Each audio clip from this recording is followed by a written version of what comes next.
Hello everyone, I'm James Bishop, the Executive Director of the Passionate Mind Institute. In the year 2000, the Bruce Lee Educational Foundation was invited to Northern Ireland and the Republic of Ireland for a historic series of lectures on the philosophy of Bruce Lee. The foundation's director, John Little, Andy Kimura, the son of Bruce Lee's best friend and senior instructor, and myself, traveled to Ireland to give the lectures. Upon arriving, it struck us that it might be a good idea to record the events with an eye toward turning it into a film, which we could then sell to raise funds for the nonprofit foundation.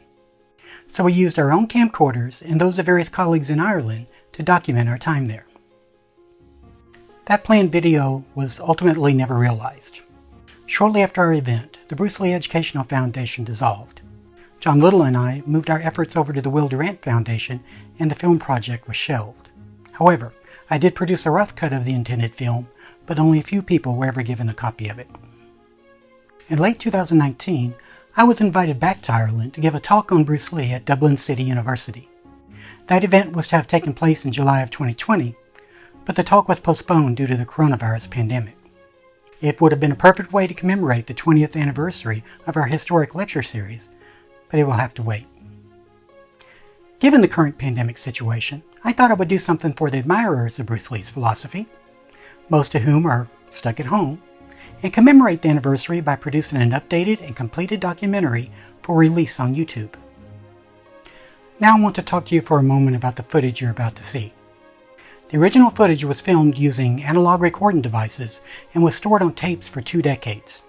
Although I have made every effort to find the best quality copies of this footage, the footage is not high definition and has aged. I've done my best to compensate, but the film quality will vary. I also want to call out the music in this film. A brilliant Dublin-based band, Seprico, was kind enough to contribute 3 original songs to this production. I'd like to give a special thanks to them and encourage you to check out their music on Reverb Nation.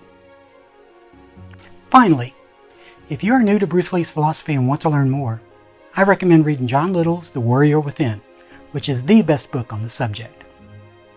And if you want to learn even more about Bruce Lee's philosophy, the work of Martin O'Neill, and the events of our Irish lecture series, including transcripts of my 2 lectures, check out my own book, Bruce Lee Dynamic Becoming. And to learn more about Martin's Jeet Kune Do school and his work, pick up his book, The Jeet Kune Do Mindset. I am glad we're able to document the Bruce Lee Educational Foundation lectures in Ireland, and I think you will enjoy this unique and important moment in the history of Bruce Lee's philosophy. Thank you.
For all the efforts that have been made to bring peace to Northern Ireland, no one would have wagered that learning to fight would bring about peaceful change. Yet that is exactly what Martin O'Neill has done by bringing Bruce Lee's martial art and philosophy to Northern Ireland. O'Neill, a senior social worker in Belfast, has successfully used Lee's martial art to bridge the gulf between Protestant and Catholic youth in a region beset by violence. My name is Martin O'Neill, and I've been studying Bruce Lee's martial art for about 10 years, and specifically 5 years studying Junfanji Kundo. Through reading about Bruce, I found out that he had an anti-sectarian stance and an anti-racist stance, and that's something that I'm very much into, and my work as a social worker takes in some of these concepts when I work with people from both sides of the community in Northern Ireland. My Queen's situated in a town called Lurgan, which has had a lot of problems with violence over the past 30 years or so. And what we're trying to do there is reach out to Protestants and Catholics and show them that Bruce's art is not just for one side or another side. And it's not just about martial art. It's about living your life. It's about reaching your goals. It's about education. And it's about enabling people to fulfill their potential. Martin O'Neill's school has done more than simply empower people. The school has been able to do something that 800 years of fighting and thousands of hours of political peace negotiations have been unable to do. It has begun uniting Catholics and Protestants. I didn't set out with an overt plan to do that. It kind of happened in a natural way that people are interested in Bruce. He crosses the divides, he crosses the religious divide, he crosses the racial divide. And people were naturally drawn to it. So I realised that it was happening just in a natural way, that some of my students come from kind of hardline loyalist areas, and I have to maintain that in a fairly low key way, because people who do that, some people from the paramilitaries may take quite a object very strongly to people doing that and mixing with Catholics, or Catholics mixing with Protestants. Some people who can be quite sectarian in nature, and it can be quite a dangerous thing to do. So we keep it fairly low key, and people, it's not, as I said, an overt kind of way of approaching it. It just we just help it to happen in a natural way. In Martin O'Neill's school, Catholics and Protestants train side by side and are immersed in the principles of Bruce Lee's philosophy, including the most important one: under the sky, under the heavens, there is but one family. They begin to understand the deeper meaning of Bruce Lee's words and soon come to the realisation that they are part of a greater whole called humanity, and not simply an isolated subgroup who can afford to ignore the rest of society. They begin to see people in terms of the bigger picture. It makes me very optimistic and enthusiastic, and kind of demonstrates to me, even though I have a martial arts background, that's how I came to Bruce's art, that Bruce's art transcends martial arts. And I love the martial arts side, but I also really love the other ideas, the philosophy and the goals, and the kind of the enthusiasm that Bruce can fill your life with. And it helps me to enjoy my life much more. And I've made a lot of new friends through Bruce's art. It was a chance encounter with James Bishop, a Bruce Lee scholar and author from the United States, that proved the catalyst in bringing the Bruce Lee Educational Foundation to Ireland. I first met Martin O'Neill in 1999 in Seattle at the 3rd annual Junfanji Kundo annual seminar. And we immediately hit it off. We had similar interests. But what most impressed me about Martin was the fact that he was using Bruce Lee's martial art and philosophy to unite Protestants and Catholics in Northern Ireland, in Belfast, where he's based. After meeting him and being so impressed with his story, I wrote an article on him for Martial Art Legends magazine in the US, and the response to it was very good. As a result, it became possible for us to come to Ireland and do these series of lectures at Trinity College and Queen's University.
I wanted to bring the Bruce Lee Educational Foundation to Ireland because I wanted to share with my countrymen and women the kind of the bigger picture of Bruce's art. That Bruce is not just a martial artist, but a great thinker and a philosopher, and a person who is a great role model for people in Ireland.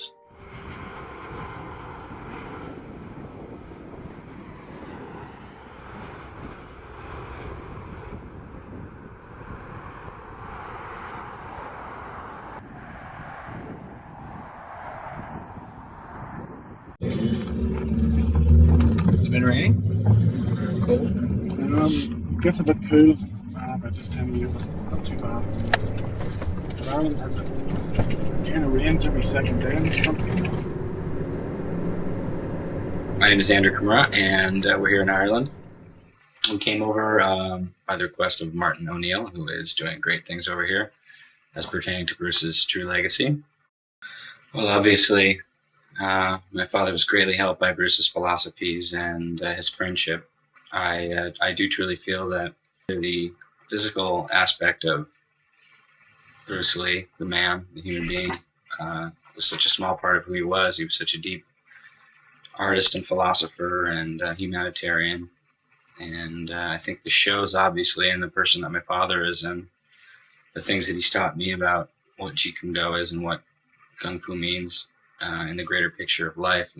To me, it's tremendously appealing, this opportunity we've had to come to this place and use Bruce's philosophy to make a positive difference in these people's lives.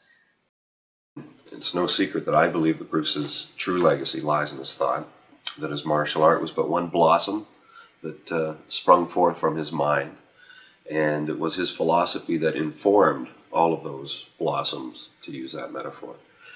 And whether it be in martial art, whether it be in film, whether it be physical fitness or poetry or psychology or philosophy, Bruce Lee's legacy, all of it stems from the root of his mind. And this was the first time ever in the past 27 years since Bruce has passed away that that element has been focused on.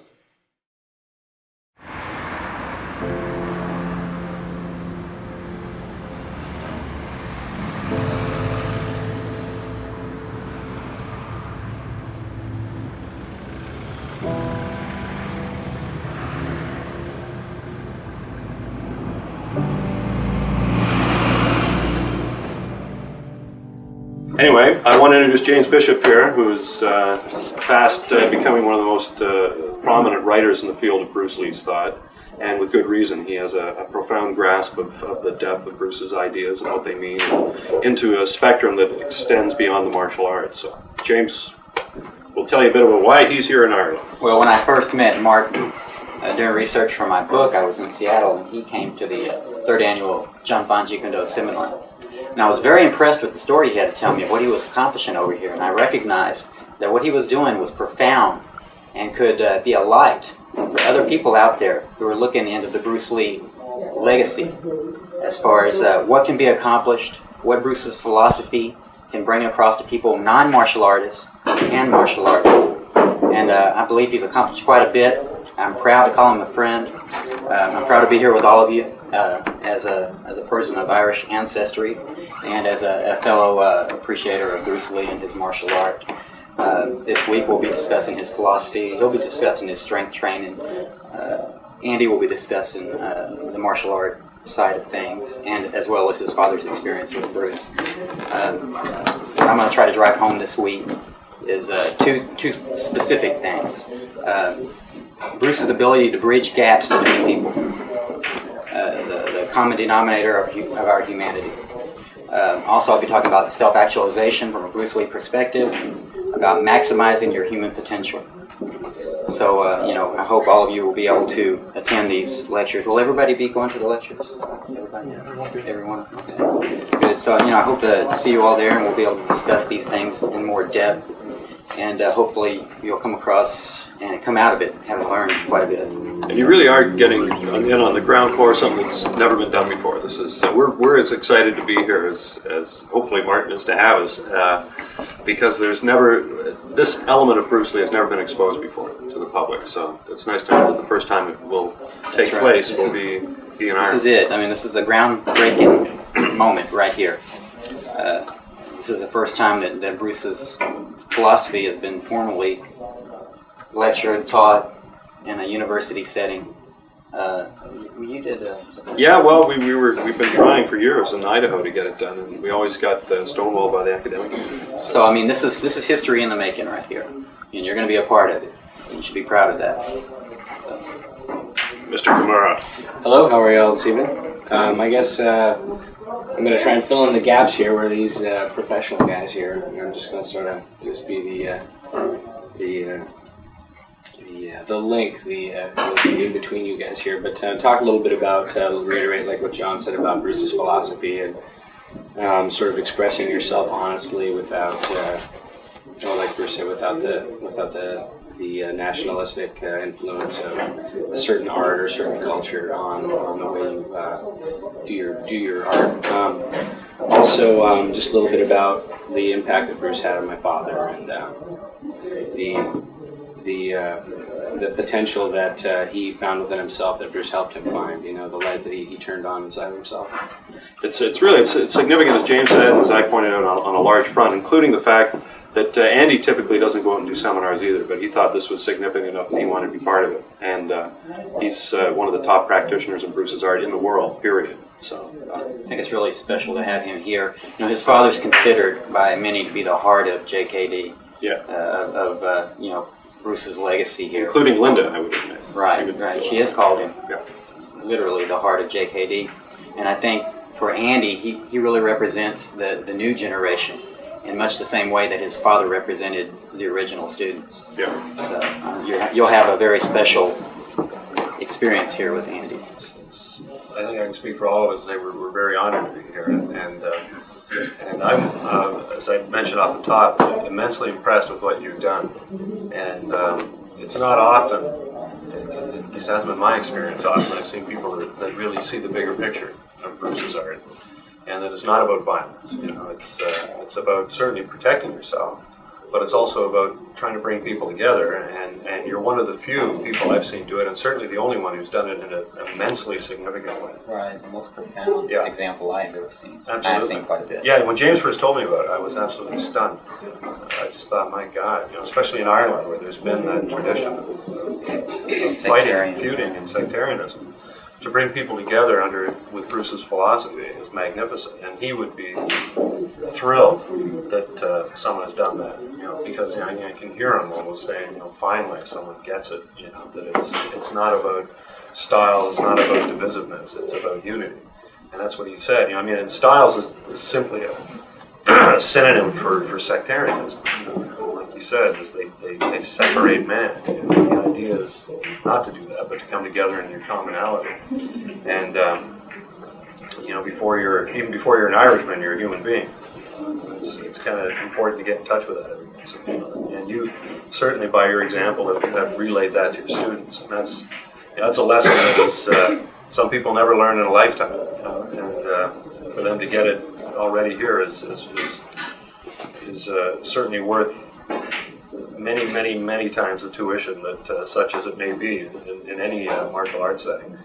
So anyway, I applaud you for what you've done, and I know Linda also thinks very highly of what you've done. So on behalf of the Bruce Lee Educational Foundation, we salute you for that. That's magnificent. Anyway, we're very excited about this week and about being in Ireland. I hope all of you come to the talks and the presentations, because I do think you'll get something out of it that you'll be able to take home with you, something tangible that's not contingent upon getting into a fight, something that you will use instantly as soon as it happens. So, if there's questions, we're happy to answer them, and if someone feels awkward asking them, then hang around with us, because I'm sure we're going to eat at some point. You can ask us there. Except Andy, he gets nasty when he's eating.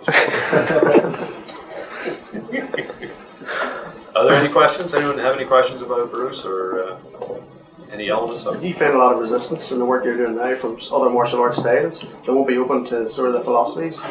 Yeah, there has been some animosity, especially among those martial artists that, number one, don't understand his philosophy. If they don't understand it, then it's tough for them to comprehend it, and if they can't comprehend it, they can't be much use to it.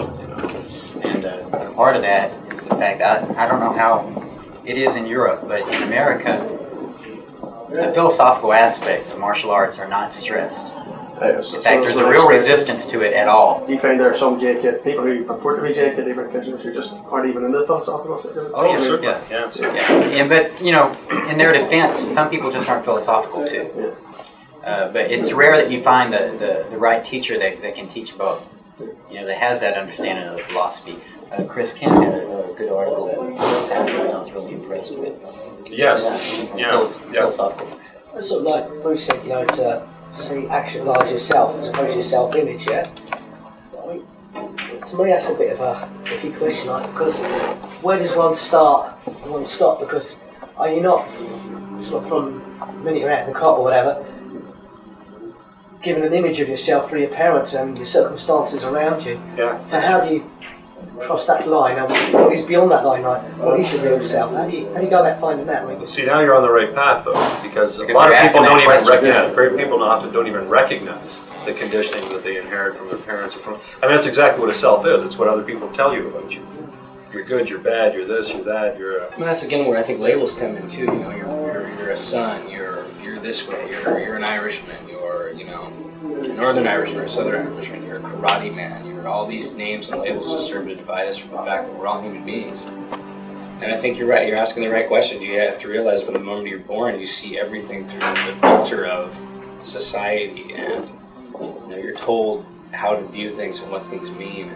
And I think that's the hard part, is unlearning everything you've already learned. Yeah. And asking the question you just did. Well, who am I?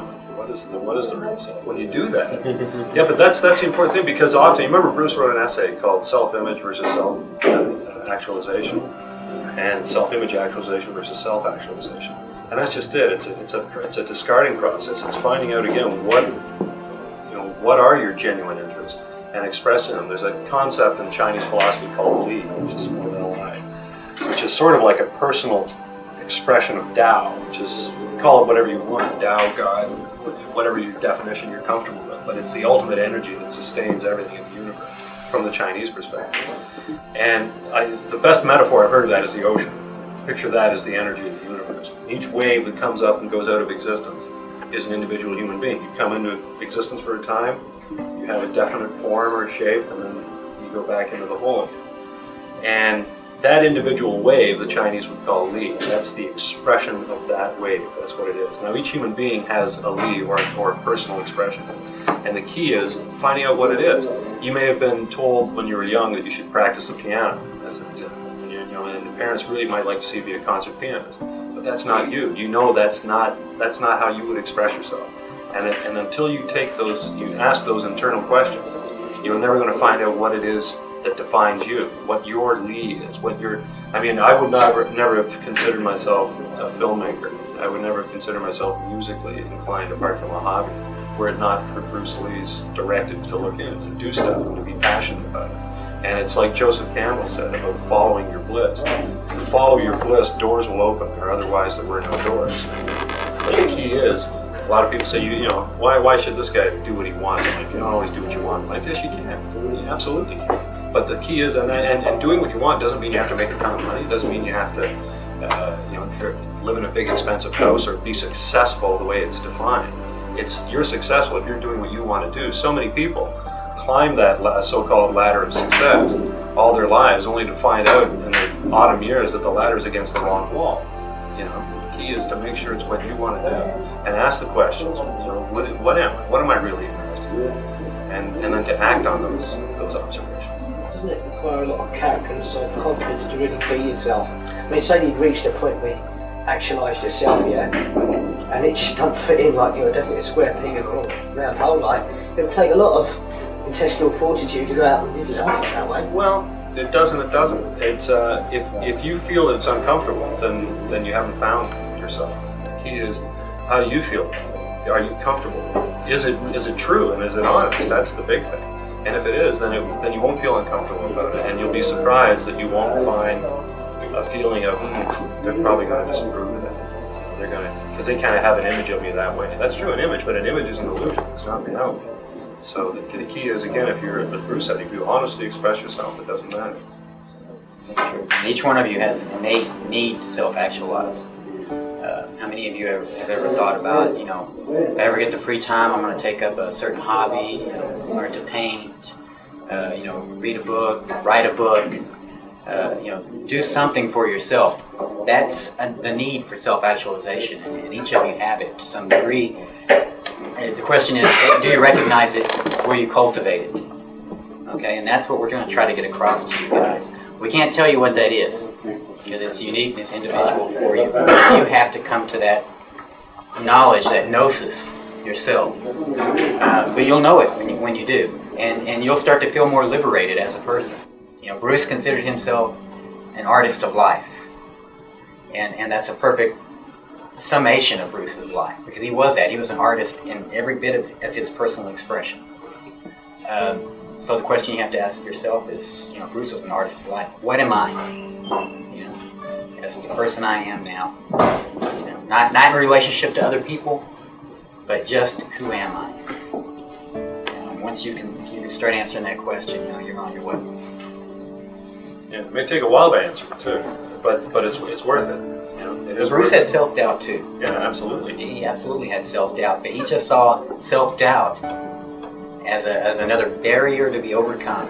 As so many other barriers he broke, barriers of racism, physical barriers, professional barriers, and his own self-doubt was just another barrier, and he overcame them all. And each and every one of you can do the same. And don't be hard on yourself either. I mean, a lot of people really are petrified to make a mistake. That would be the most terrible thing in the world, and it's not.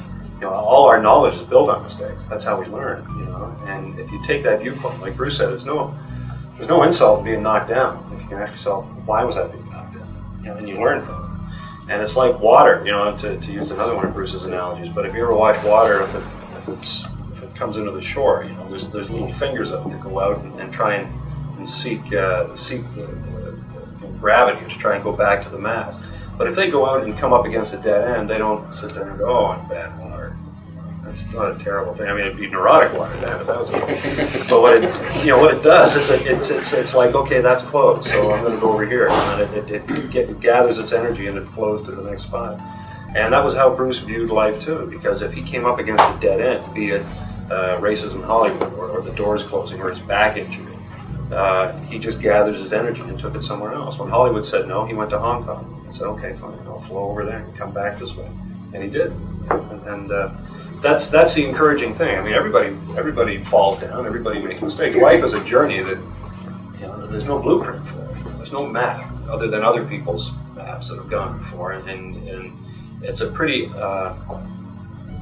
unauthentic existence if you simply follow someone else's path, because you never experience it for yourself.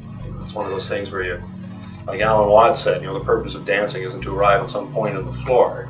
It's to be in the dance, to be in the moment, to experience it, and that's what life is.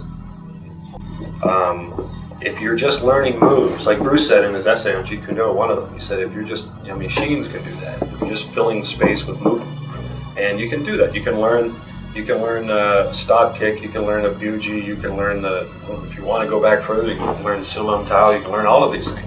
But in and of themselves, they don't mean anything. It's what you imbue it with, what's your insight, what do you bring to it. And that's why the philosophy is so vital. And that's why people need to come to see martial art not as an end in itself, but as a vehicle. And James and I were talking about this today, that Bruce used the analogy of martial art being the ferry boat, the Buddhist analogy where you get from the shore of ignorance by a vessel of some sort over to the shore of transcendence or knowledge.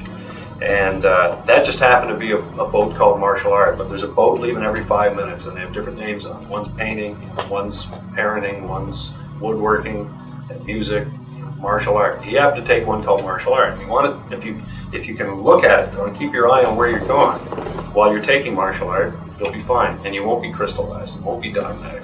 But if you just think the whole thing is about that boat, then those are the guys that end up carrying the boat with them for the rest of their lives. And it drags them down. And it drags them down, absolutely. So, the thing is, to prevent crystallization, you've got to live in the moment, as Bruce said. You've got to experience these things for yourself. That's real. That's And that could change for different people. There's gonna be little subtle variations on things, and you may not always see the truth that Bruce had expressed or spoken of. But the neat thing is, if you seek your own path on it, you will come to see it if you look hard enough. Find your own truth. Yeah, and you'll see the same truths that Bruce did, but you'll see them through your own eyes rather than just taking them on faith. And those are the ones that mean more when you can see it for yourself. And the key is really don't just take Bruce Lee's philosophy. Don't develop your own.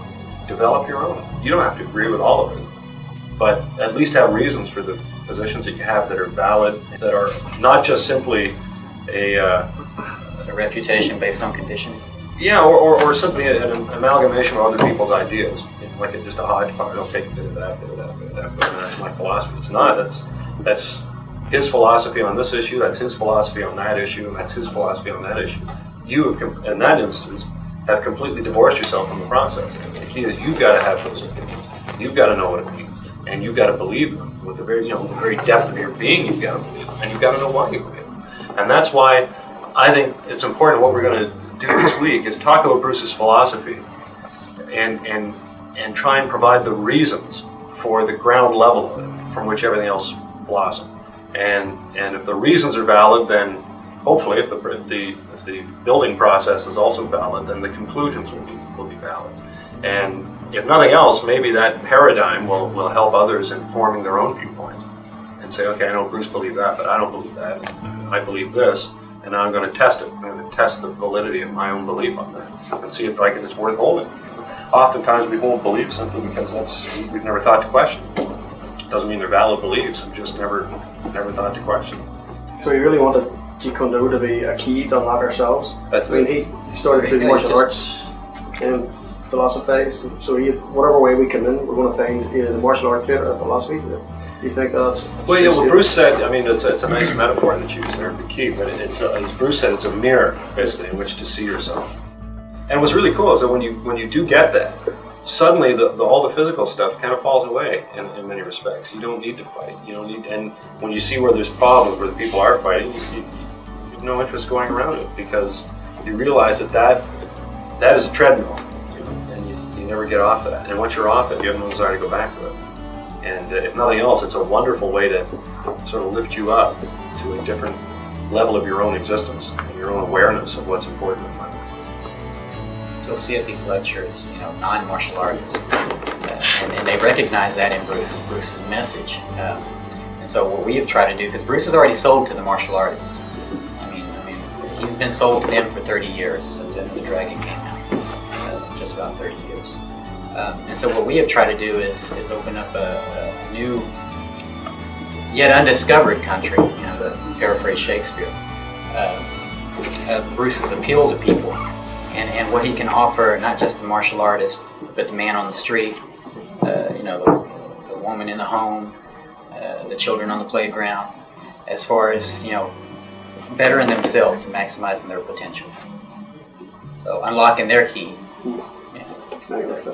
opening them up, to their possibilities. So Martin O'Neill was the reason these people were here.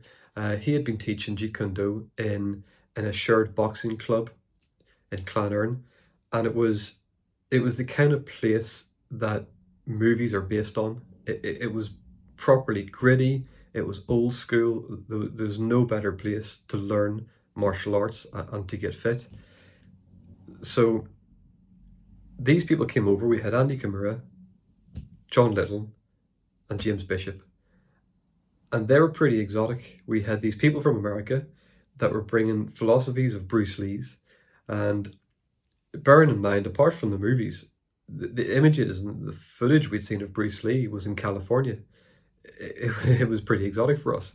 So for me, it was one evening, I think it was a Tuesday night, we were sitting in Clonerne at the club, and we were upstairs. We just had kind of a more relaxed, less formal lecture, quite a small group, and we're having a chat afterwards. And I looked out the window, and it was fairly typical Irish weather. It was dark, it was stormy, it was wet and windy. And then I looked around the club, and it was a bit gritty. It was all we knew. And to have these people come over here to our club and bring these philosophies that transcended, race, religion, creed, or whatever. It was just an incredible feeling that Bruce Lee's teachings and Bruce Lee's ideas could go through that route, and it didn't matter where in the world you were, or it didn't matter who you were, that these, as I said, these ideas resonated across all communities and all types of people, and that for me was the most memorable moment.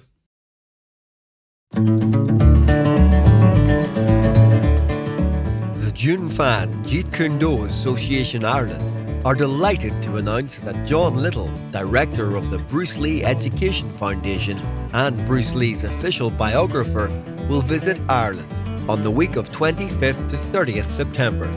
James Bishop, author of Remembering Bruce and winner of the worldwide Bruce Lee essay competition, and Andy Kimura, the son of Bruce Lee's senior student Taki Kimura, will also be visiting our shores.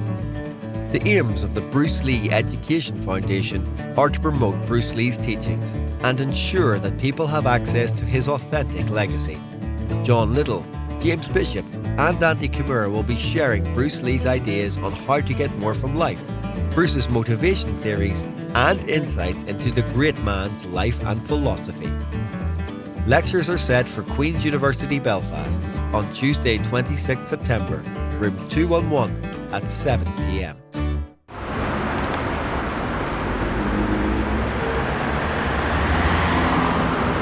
That's a nice name.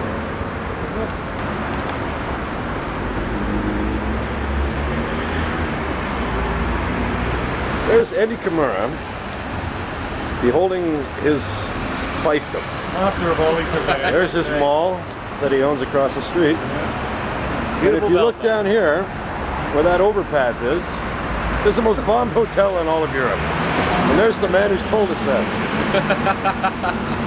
There's Andy in front of our hotel here. He told us a wee Irish lie. Just a wee lie.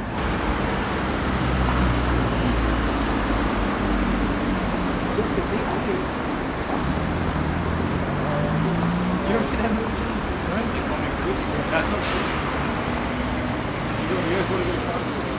Yeah. This is a coffee shop. I thought you'd like to see it. Like any of us have had breakfast. Ow! Okay. This is what we call the wee coffee shop here.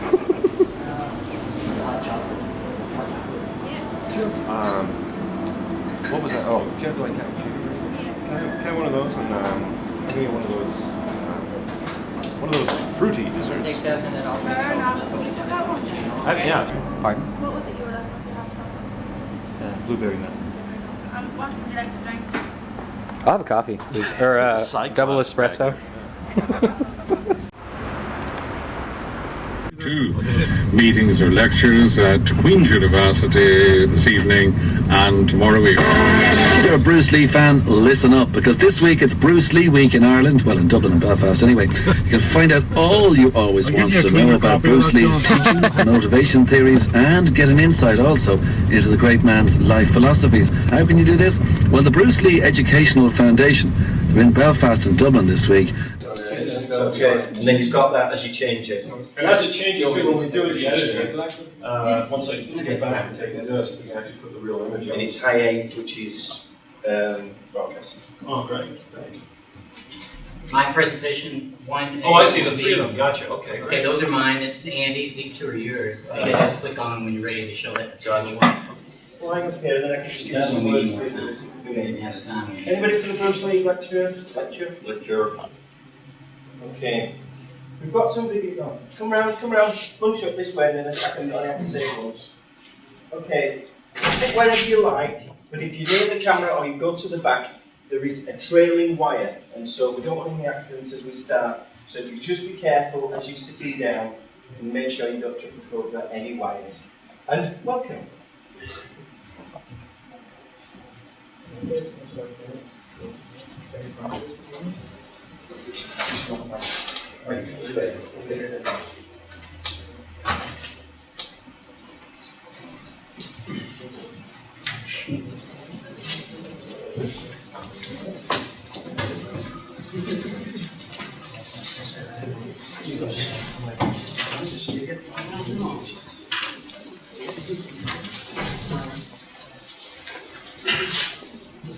Okay,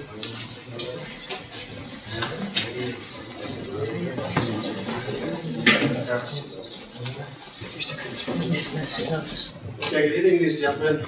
I'd like to thank you all for attending, and I'd like to introduce members of the Bruce Lee Education Foundation on their historical and first, and hopefully not last, visit to Ireland. Northern Ireland, not that we're heard anyway. We have John Little, James Bishop, and Andy Kimura in attendance tonight. John Little, just a brief background, is a foremost authority on Bruce Lee's philosophies and training methods. He's the only man to have access to all Bruce Lee's archives. James Bishop, I'm a promising scholar who has written quite a lot of things about Bruce Lee. And Andy Kimura is the son of Tiger Kimura, who we all know was Bruce Lee's training partner. His son has a Seattle and Queen in Seattle where they originally trained together. So I'd like you all to welcome them here and give them a warm welcome.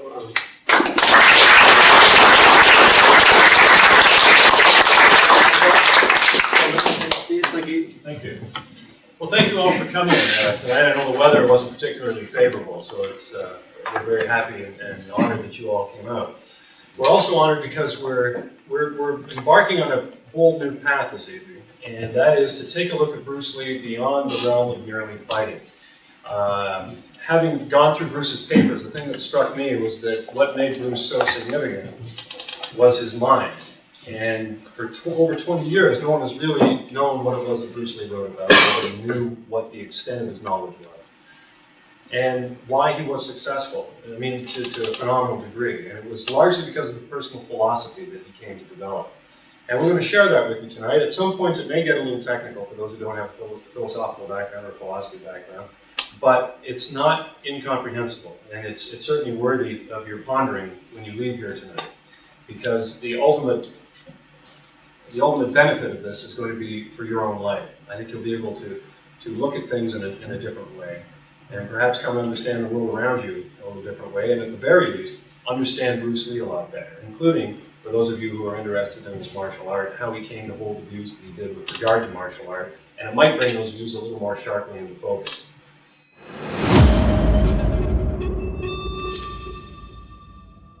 Philosophical Art of Self-Defense. This was the title of Bruce's first and only book that he accomplished in his lifetime. When he was in Seattle, he was at the University of Washington, he studied philosophy. He, I think, derived a great amount of himself through that, through understanding the philosophies of different people and really searching out what he felt life was about to him. And it was an ongoing process for him to be constantly growing and learning and exploring himself to find out, like he said, what was the true expression of what he wanted to do, who he was. He was a very deep human being. It was at the same time he was human like the rest of us, and he had the same faults and same fears and the same kinds of things that each one of us have in this room. So Bruce came to the United States in the 50s and met my father from Hong Kong. When he first came, he was in his late teens, he was very young. My father was in his late 30s, early 40s. He had a great philosophical background because of being Chinese, because of the Chinese culture, and he was able to help my father in that he had recently been let out of the internment camps during World War II for being a Japanese American. And when he got out, he was demoralized and beaten down, and he really just felt like he had no worth as a human being. And that was the time in which he met Bruce, and Bruce really helped him to realize that he was as good as everyone else. Bruce, he broke the barrier sort of between East and West. He came over, he was one of the first people, if not the first person, to teach non-Chinese.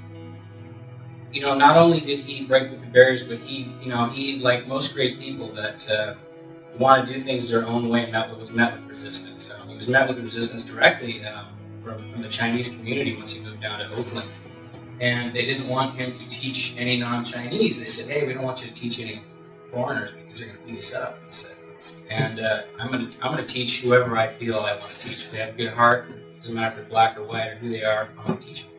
He truly believed in what he said, and he lived what his beliefs were, and that we're all equal, we're all human beings in the basis. Because he had every reason not to want to befriend someone like my father because of his racial background. And while Bruce had schools open and had what he called a system at the time, my father had the highest ranking than Bruce in the Navy.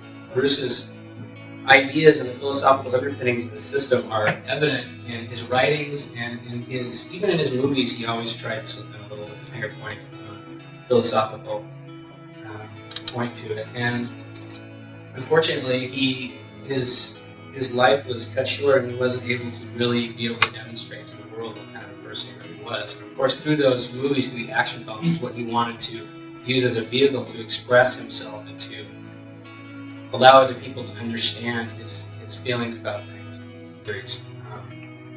He's never content to stay in one place, but always going towards his ultimate goal, which was, creating a better view of his people, the Chinese, and also uniting people.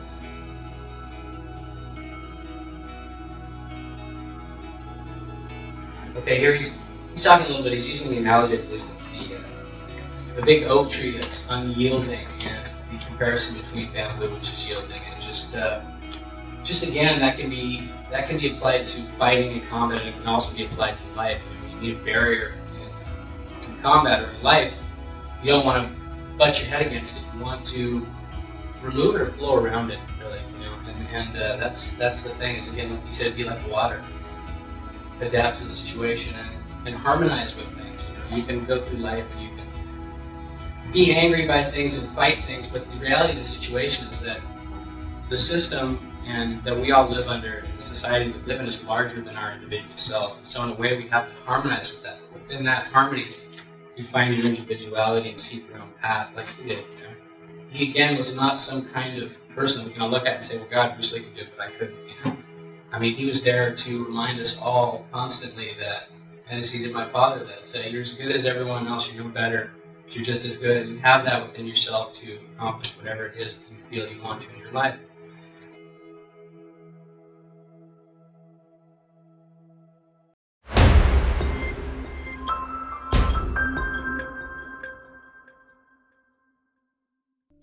In the first draft of his essay titled In My Own Process, Bruce Lee wrote, "Ever since I was a kid, I have possessed within myself this instinctive urge for growth and daily expansion of my potential. It has been some time now since I have acquired and really understood the distinction between self-actualization and the illusion of self-image actualization. Through my own observations, I am convinced that an absolutely honest and direct inquiry into oneself will lead to understanding." Of everything in his martial art, philosophy, and teachings, Bruce Lee's message of self-actualization is, to me, the most important because it addresses the main cause of our personal and societal discontent. Individualism is the fundamental issue. Human beings have an inherent need for individuality, but are essentially mimetic animals, meaning we tend to imitate rather than originate. It is the most primary way that we start to develop our identities by assuming aspects of the identities of others. The problem arises when we fail to grow out of this pattern of mimetic behavior and enter a process of self-actualization where we should be defining our own identities based on our developing sense of self. At the third annual Junfan Jeet Kune Do seminar in Seattle in 1999, I saw a lot of people in the training classes who were trying to be Bruce Lee. They were imitating all his moves, the head movements, the hand movements, facial expressions, even the vocal noise. They were doing imitations that would put an Elvis impersonator to shame. These people were trying to be Bruce Lee, or what they thought was Bruce Lee, from watching his movies, instead of trying to be themselves and see what Bruce left as a legacy that could be of value to them in their own personal growth as human beings and as martial artists. They were concentrating too much on the finger, as it were, and not the moon. It's great if you're a Bruce Lee fan, but if your life is not complete outside of Bruce Lee, then you're missing the point. The idea is to be complete and define yourself on your own terms, not through your association with something or someone else. We imitate what we see in order to form our identity. We have to have the right clothes, the right car, money, the right friends, be in the right social class. We act like the person we wish to emulate, the success we think we can achieve by copying their path. The problem is that it is only an act. We as human beings are not designed to act continuously, but eventually we will slip if we try to keep it up too long. The longer a person plays this game, the more schizoid they become. They have a sense of emptiness that they can't define, so they blindly try things in an attempt to fill that void. They sample drugs, doesn't bring them any fulfillment. They have affairs, thinking that the emptiness comes from an unfulfilled marriage. In the worst cases, they act out against society, blaming others for their internal problems. The realization that the medicine for their own suffering is inside them escapes them. They fail to see that the secret to being a fully actualized human being is in self-exploration and cultivation, not self-image, that face that so many of us try to wear. The saddest part is that it's a face that not only masks our identity from others, but from ourselves as well.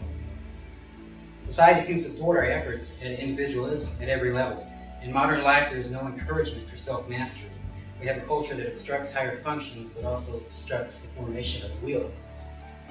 Our education system further reinforces this idea of non-individualism with its factory-like process. A single curriculum is established that is supposed to promote intellectual growth in students, regardless of their individual natures, aptitudes, or inclinations. Students are taught to define their intellectual self-worth through the systemized evaluation system in relationship to how their fellow classmates perform in the same system. They are not taught to seek out their own potential or to think for themselves, only to accept the dogma of their educators, which is mainly their own experiences and opinions fragmented, obscured and partialized by their own personal worldviews and presented as unassailable fact. The result is that the educational system, which should be a source of liberation for the student, instead becomes a cage in which the students unknowingly find themselves. We all feel the need to follow something or someone in our lives because following is so much more easy than honestly looking into ourselves and asking, who am I? When you eliminate the labels, many of you will find that you can't really say who you are because you yourself do not know. Too often I see practitioners of Bruce Lee's art only concerned with the idea of being a super fighter, as if the world will in turn regard them with absolute awe and respect. As Bruce himself said, as he matures, a martial artist will realize that his kick or punch is not so much a tool to conquer his opponent, but a tool to explode through his consciousness, his ego, and all mental obstacles. Yet many people ignore the deeper aspects of his art, concerned only with perfecting that punch or kick that they believe will make all the difference in their lives. Bruce Lee championed the idea of self-actualization, but he did not create it. The idea has existed in various forms throughout history. The psychologist Dr. Abraham Maslow first coined the term self-actualization in the early part of this century. Dr. Maslow identified a pattern of human development based on needs. He identified 5 basic needs. The primary need was physiological, the need for air, water, and food. The second need in the ascending order was a need for safety, which meant shelter or freedom from violence. The third need was a need to belong, the idea of community and being loved. The fourth need in the hierarchy was esteem needs, the need for respect from others and from yourself. At the top of this hierarchy, Maslow placed the need for self-actualization. Dr. Maslow believed that this need was paramount and could only be addressed when all other needs were met, because the nature of life means we're usually pursuing the lower needs without ever completely fulfilling them. Maslow believed that only 2% of the world's population becomes self-actualized. He believed that the need for self-actualization is inherent and constant, though, and often unrecognized. Said Maslow, a musician must make music, an artist must paint, a poet must write, if he is to be at peace with himself. What a man be, he must be. That is the need we may call self-actualization. It refers to a man's desire for fulfillment, namely the tendency for him to become in actuality what he is in potentiality, to become everything that he is capable of becoming. Dr. Maslow recognized several characteristics of a self-actualized person. The self-actualized has a more efficient perception of reality. They have superior reason, are logical, and unafraid of the unknown. They see problems as challenges rather than immobilizing obstacles. Self-actualizers are self-accepting, they make no apologies for the way they are, and recognize that they are a functioning part of the natural world. They value their privacy. They do not doubt self-pressure, are unhampered by convention, and rely on their own experiences and judgments. They embrace ethnic diversity and personal individuality, and share a quality of social interest, compassion, and humanity. They prefer intimate personal relationships with a select group of friends and family rather than shallow associations. They feel that the journey is more important often than the destination. Dr. Maslow's concept of self-actualization was embraced by a new 20th century branch of psychology known as humanism, which rejected the Freudian concentration on the fractured human psyche and the inherently dark nature of the id, and instead embraced the idea of developing the human faculty and embracing the notion that man was, at his psychological core, naturally good and not evil. Most notable among Maslow's humanist contemporaries was Dr. Carl Rogers, who furthered the concepts of self-actualization and client-centered therapy, and his writings, particularly his book On Becoming a Person, which served as Bruce Lee's introduction to self-actualization. For many people, self-actualization is the answer for dealing with the inner demons that beset them. These people have been so unsuccessful in their search for some kind of meaning in life or sense of value that they allow these psychological stresses to control them. They become a stew of psychoses. This sometimes results in violent outbursts from seemingly harmless people. In almost all these cases, these individuals are nonconformists who feel neglected, isolated, and betrayed by society, and their actions are an attempt to express that feeling. Is self-actualization the answer to this conundrum of our existence? Or is there no answer? As in the Hegelian view that the uncontrollable passion of the Weltgeist, or world spirit, consuming itself as it progresses toward its evolution of consciousness of freedom? I believe that there is. I choose to believe in the individual's ability to make a difference through self-actualization, a stronger sense of community, and self-acceptance that is not predicated on the emotional validation and perceptions of others. In Taoism, the idea of self-acceptance is apparent in the concept of day. The person centered in the Tao does not predicate their self-worth in the opinion of others. A Taoist does not feel the need to prove themselves and are free to express their individuality in its fullest measure. They are unconcerned with the pretentious activities that fit into society and of trying desperately to be part of the pack. As Diane Dreyer wrote in her book, The Tao of Inner Peace, in nature everything is valuable, everything has its place, each form has its own expression. Only human beings suffer from low self-esteem. As a child, we are trained to be like everyone else is, placed in a constant state of comparison. There's a certain way to think, to fit in. Our notions of identity are directly linked to models and archetypes that are homogenized by design. Everything that is an ill of our society, from racism and xenophobia to class struggle to alienation, is a product of this phenomenon. Yet we allow ourselves to jump into line with this parade of self-ignorance, or become trampled under its feet, when we can simply step aside and march to the beat of our own drums. Look at society's heroes. Everyone who's made a lasting impact in a positive way on society has been someone who stepped out on their own and established something new and different, or fought a cause that couldn't be fought, often at a personal cost.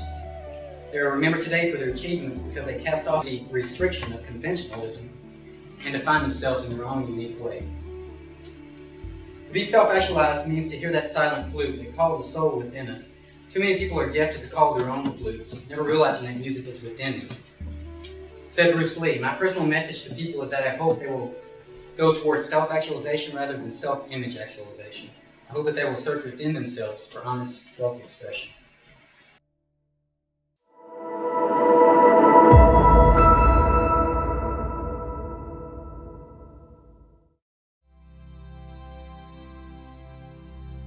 Well, good evening, ladies and gentlemen.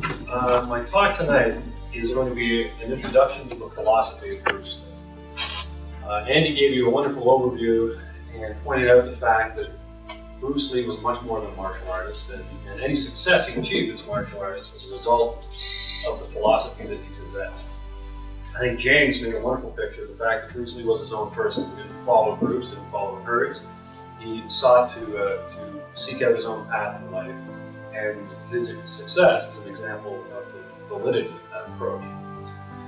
But what I'd like to do tonight is take you inside the mind of Bruce. I'm aware you're already well acquainted with the fact that he was an exceptional martial artist, and for some, perhaps that's as far down the road as you care to go. But even the most hardened martial artist must admit that it wasn't simply Bruce Lee's physical attributes that ultimately made him distinct. There are plenty of physically gifted martial artists everywhere, but not one of them has equaled Bruce Lee's insights, innovations, and contributions. Why do you suppose that is? Well, I believe it's simply because the insights into the deepest realms of combat and of life don't come from your fists, your elbows, your knees, your feet, your tools, if you will, but rather from an organ that is located between your ears and behind your eyes. The busy martial arts student will, of course, ask at this point, is all of this talk of philosophy really that useful? That is a question only you can answer. Many hundreds of thousands, perhaps millions of people over a period of some 25 years have claimed to have been influenced by something they vaguely refer to as Bruce Lee's philosophy. Most of these people to whom I refer have seen one or more of Lee's films, or read a quote of his from a book, nothing more than this, you understand. And presto, a veil's been lifted from their eyes, and there's been a communication of a life truth, an eternal verity, from Bruce Lee to that individual. And it is my hope that through a thorough presentation of Bruce Lee's philosophy, A cognitive bridge can be built between this implicitly held subconscious attraction to the explicitly held, consciously understood value judgments of these people, so that they will know, or perhaps you will know, for yourself what it is about Bruce Lee and his thought that has evoked such a strong feeling of identification. Bruce Lee held, and it was one of the factors that contributed most strongly to his intellectual development, that it is crucial for a human being to know precisely why they accept or reject a particular statement, let alone an entire philosophy or creed. In fact, Lee cautioned time and again against accepting anything, even his own words, without first examining them and understanding them for oneself. This is a page from a screenplay that Bruce wrote, which extolled the virtues and presented, actually for the first time, his full philosophy of Jeet Kune Do. And as you can see up here, the passage he has the mentor speak is that, like our life, the truth is a process. All I can offer is an experience, but never a conclusion. So even what I've said needs to be thoroughly examined by you. And that was something that it was a movie he never lived to make, but it was a point that he believed very strongly. Other samples from his writings say you must look for the truth yourself and directly experience every minute detail for yourself. And again, I seek neither your approval nor to influence you. Instead of making up your mind and saying, oh, this is this or that is that, I will be more than satisfied if you begin to learn to investigate everything yourself from now on. In other words, Bruce Lee understood that if his students simply repeated his words without fully comprehending them, they would be led down the path towards dogma and systems, two things that will choke out genuine understanding and squelch intellectual growth. Rather, Lee hoped to have his students understand reality through their own independent judgment, to see the same truths that he observed by experiencing it through their own senses, recognizing and understanding its significance, and then making the necessary causal connections within their own mind, so that they understood explicitly how the tributary of his thought flowed logically to the sea of human understanding. The underlying principle of Bruce Lee's philosophy is self-actualization, which James went into so thoroughly. Not to seek for a pat on the back from some external source, nor to simply adopt wholesale the beliefs of another human being, however profound they might be. The conformist declares, I believe it because others believe it. The nonconformist, who is just as irrational, says, I don't believe it because the others believe it. But that rare third person, the self-actualizer, the creation of which was Bruce Lee's goal and his teachings, declares, I believe it because I can see for myself the reasons that it's true. The conformist seeks the opinion or approval of others, to which Bruce Lee said, quote, most people follow the crowd and imitate. We have more faith in what we imitate than what we originate. We often feel that we cannot derive a sense of absolute certitude from anything which has its root in us. But evaluation by others is not a guide for me. End quote. He referred to such conformers as second-hand artists. He pointed out the pitfalls of living one's life in such a fashion when he said the second-hand artist, in blindly following the sifu, the sensei, the teacher, or external authority source, whoever it happens to be, accepts his pattern, and as a result, his action, and above all, his thinking, becomes mechanical. His response is automatic, according to the pattern, and thereby he ceases to expand or to grow. He is a mechanical robot, product of thousands of years of propaganda and conditioning. The second-hand artist seldom learns to depend upon himself for expression. Instead, he faithfully follows an imposed pattern, so that what is nurtured is the dependent mind rather than independent inquiry. The nonconformist, being a reactionary to another's perceived truth, also walks a slippery slope. As Bruce Lee cautioned, do not deny the classical approach as a reaction, for you will have created another pattern in which you will be trapped. What then is the solution? To whom do you look to cast your lot? Within Lee's writings, there are three statements that provide an answer to these questions.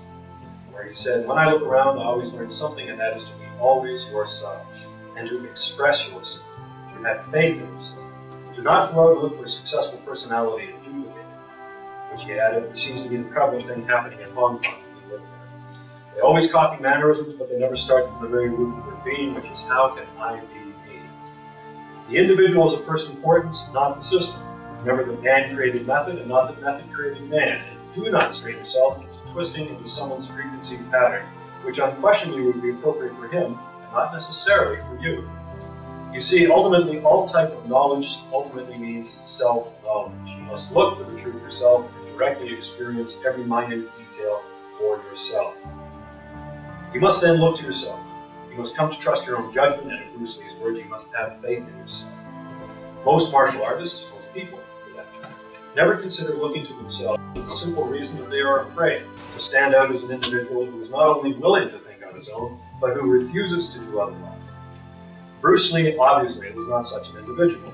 Lee had no fear of being different, no fear of standing out from the crowd. To him, the pursuit of truth and having the courage to question and to learn on one's own what was true was worth far more than the transitory warmth and comfort that comes from huddling with the herd. Lee's philosophy, therefore, reveals to us the moral advantage of evaluating the merits or demerits of anything, from an advertisement for a new car, a martial art technique, a particular position in a business negotiation, a physical fitness method, the character traits of a potential spouse, or a single thought for yourself. Bruce Lee held a more noble vision in his mind for what is possible for human beings. And he saw a world where each individual could obtain for his or herself genuine understanding. As he said, the function and duty of a human being, a quality human being that is the sincere and honest development of potential and self-actualization. Perhaps it is because I've been granted access to papers that others have never seen, and have seen the nature and depth of Lee's research and conclusions firsthand, that I've come to take the study of Bruce Lee and of his philosophy seriously. And why I'm before you tonight to offer a serious exposition of a unique and highly evolved philosophy that was created by a unique and highly evolved human being. Bruce Lee's philosophy extols the artist of life, who lives by the judgment of his own mind, and who is willing to stand alone against tradition and popular opinion. Bruce Lee's philosophy of personal liberation rejects the ethics of blind obedience and external authority. It holds actualization of the individual and life itself as its highest value. These teachings and examples reveal how it is not only possible but morally desirable to live by the code of the free individual, which is self-discovery, self-knowledge, self-reliance, self-expression, and self-actualization, via the pursuit of the highest possible standards in human terms of integrity, equality, compassion, and effort. Bruce Lee's philosophy celebrates the power of human potential in all capacities. It provides an intellectual, emotional, and spiritual foundation for meaningful and enduring standards of truth, quality, and happiness. Upholding the use of reason as an adjunct to determining both values and the means to pursue them, Bruce Lee's teachings honor human achievement, from the parent, the spouse, the blue-collar worker, to the corporate executive, the scientist, the philosopher, and the artist. All are the benefactors of mankind. And while Bruce Lee was a champion of individual rights and individual development, both of which stress the sovereignty of the individual as an end in himself, he also spoke to something deeper, the commonality of all human beings, and the removal of artificial barriers to brotherhood, such as nationality, ethnicity, and class structure, so that people can live together peaceably by voluntary trade as independent equals. Lee's philosophy celebrates the best that is within each of us as human beings. His teachings present a rich alternative to the prevalent ideas that are dominating today's culture and academic institutions, which offer the student a cookie-cutter system for education and learning without consideration of their uniqueness as individual human beings. Lee's philosophy is predicated on personal and unconditional liberation. Bruce Lee's teachings stress independent judgment over herd mentality, self-expression over perpetuation of systems, and the primacy of our humanity.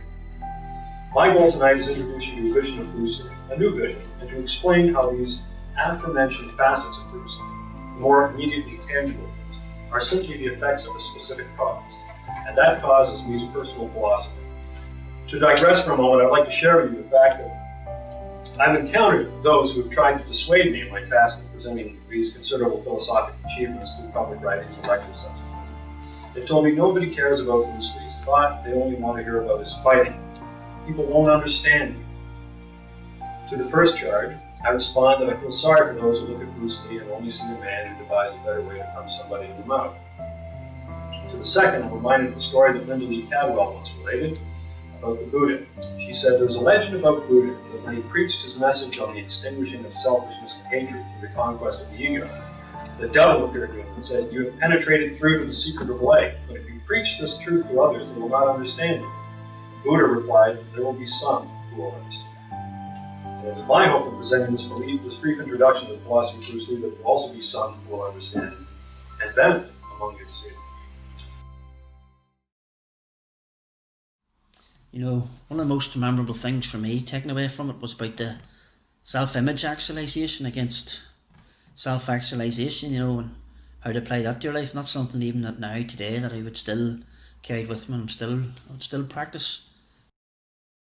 when I started out learning Jeet Kune Do, it was obvious. You want to be simple, direct, and effective in what you do, whether it's punching, kicking, whatever it might be. And then going beyond that, I started to realize, okay, well, this can be applied to other parts of your life. Any problems that you have or anything you're trying to solve, you should try and find the solution by being simple, direct, and effective. It was a wonderful opportunity for them to come across and to speak to people about the philosophy, something that we don't normally learn, and it was very informative. Well, we're here as guests of Martin O'Neill, and he has brought us to Trinity College, or will be taking us to Trinity College this Thursday, the 28th. Tomorrow, correct? And we were at Queen's University last night speaking about Bruce Lee's philosophy. It's kind of exciting because a lot of people, I think, attend thinking it's going to be a crash course in martial art, and they end up realizing that there was this other level to Bruce Lee. And especially as East is moving closer to West, both in terms of business and economics and even belief. I mean, certainly the Dalai Lama has received more press than one would have imagined, say, 10 years ago. Bruce Lee was years ahead of his time in that respect, and I think it behooves us to understand more about Eastern belief systems, particularly as we tend to be dealing with them more in business and other realms.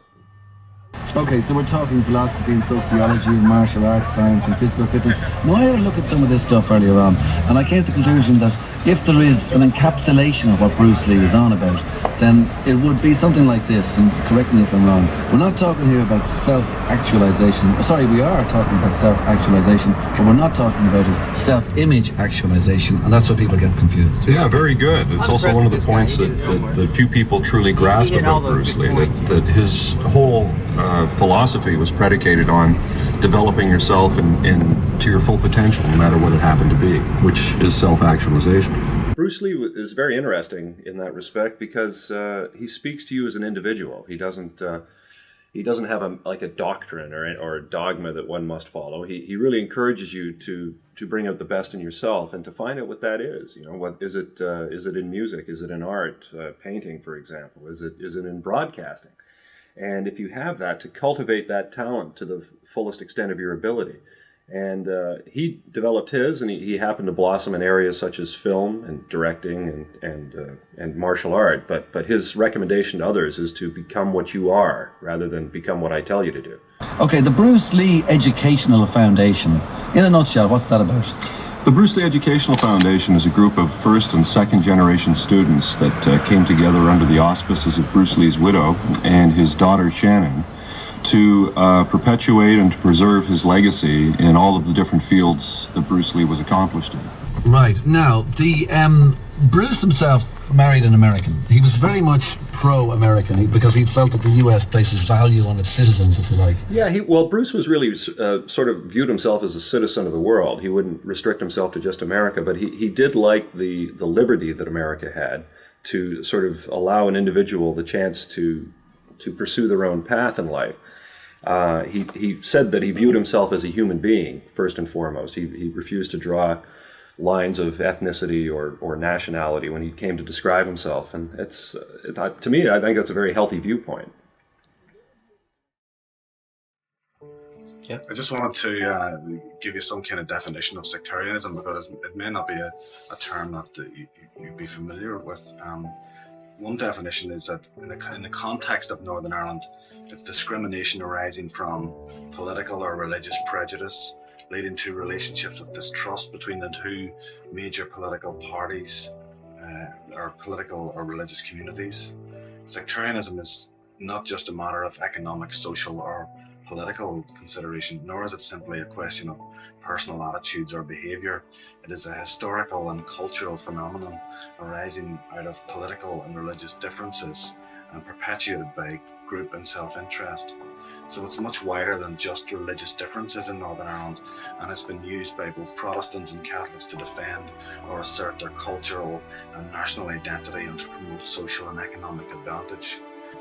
Bruce, I think, would have used his philosophy of anti-racism and seen the parallel of sectarianism as well, and I think he wanted to break down barriers, and as part of my work, that's what I try to do, and I'm very glad and pleased that Bruce is able to reach out through his writings. I'm very pleased that his original writings are being released, because that gives people the opportunity to get into those and to find out for themselves exactly what Bruce said and what he had what he thought. And he speaks so eloquently to people, people in Northern Ireland as well. And he really is reaching out through those writings and speaking for himself.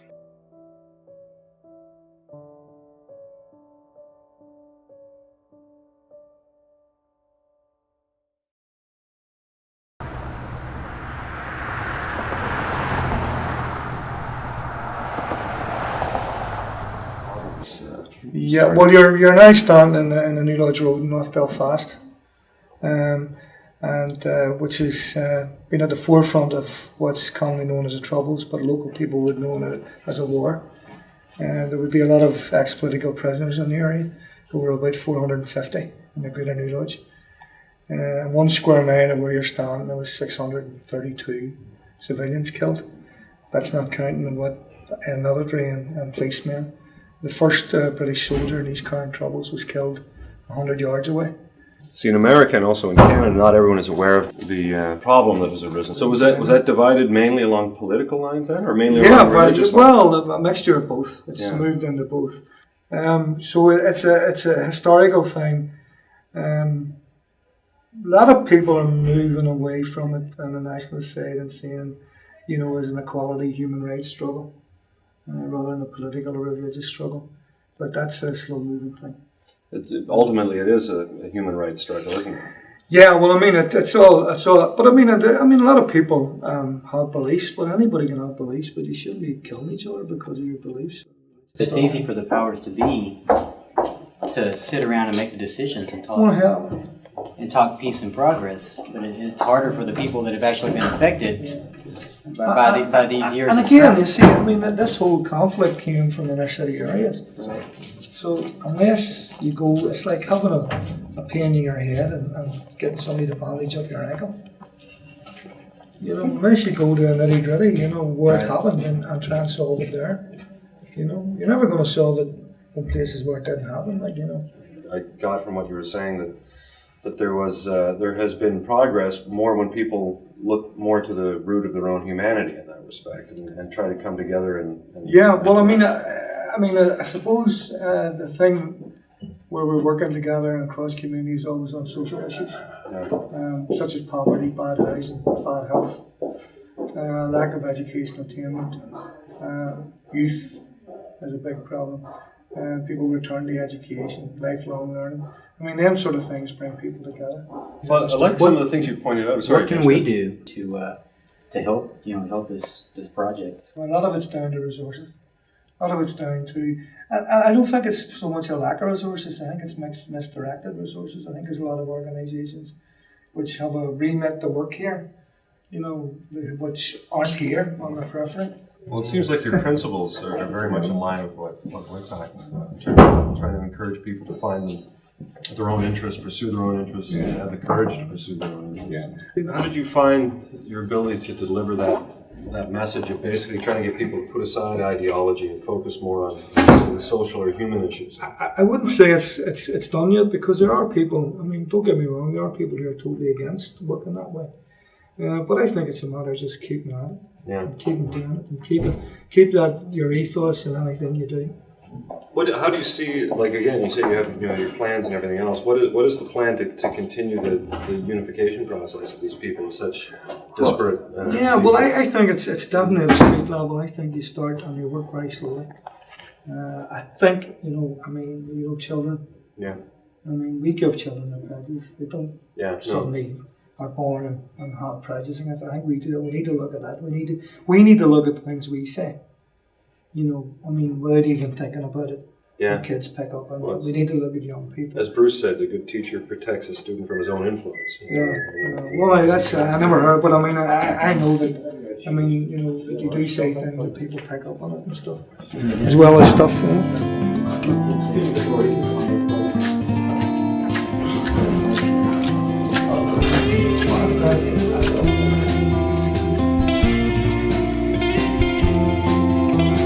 Ask your mother, if she knows, you know everything you should have been told. A day, a month of feeling cold, freezing on a bench when you're old. You see, they're not like you or me.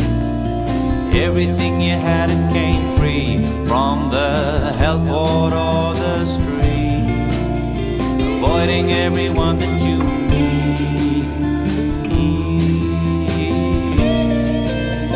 avoiding everyone that you meet.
Want a cup of tea or something? Oh, tea, please. Thank you. Cup of Coffee. Tea. But there's still 30 children on a waiting list waiting to get in. No kidding. Wow. Yeah. So yeah. Yeah, and there's 44 every afternoon in the homework club. So we have like a study support. Lots of the parents can't read or write, and the kids come in, just do their homework mostly. Have 2 different classes a day, P1 to P3. This is like age 4 to 7, right. And then age 7 to 11 come in after them. And we also run a secondary school one for children who are like in high school, and they come in and do their homework also, and there's 24 in that class. How do you find? I was asking Jim about that, but how do you deal with the sectarianism? How do you get them to see a commonality or Well, it's very, very difficult because this is the peace line here, right behind them. I've done some work where we took the children away to a nice place for the weekend or whatever. They went away, they had a great time, they got on great together, and then they come home and they were still firing stones at each other across the wall. It's very, very difficult. I mean, I grew up with it all my life, but I mean, some of my friends now are Protestants and we get on great, but I think as a child you're influenced by other people in the area. When you become an adult you make up your own mind a lot of the time, and that's how I would look at it. That's interesting. But I mean, I don't care, I'll take anybody in here that wants to come. I mean, the Protestant group from across the gardens phoned me last week and asked if I would organise a creche in here for them 1 day a week, and I said, well, we're really, really busy at the minute, but I could run one from 12 to 2, which is the quiet time whenever we're getting ourselves sorted to help you out if that's what you really need, and you can come and use the park. And so it's about really sharing resources, and it's, at the end of the day I tell the children everybody's the same. It doesn't matter, you treat everybody as individuals and take their points of view on board, and that's it. It's interesting that even still though there's the groups, rather than the individuals, but you're starting to pull the individuals well, out it's of just it. around when they ask questions, it's just answering them. I mean, I think that living in an area I grew up, I have no bias against anyone, do you know what I mean? My mum taught me that you treat everybody as you meet them, and that's it, and don't make any assumptions, and really that's the way it is. But it's very difficult when you grow up in an area and they have murals on walls and people talk about, you're just showing that daily, day in and day out, really.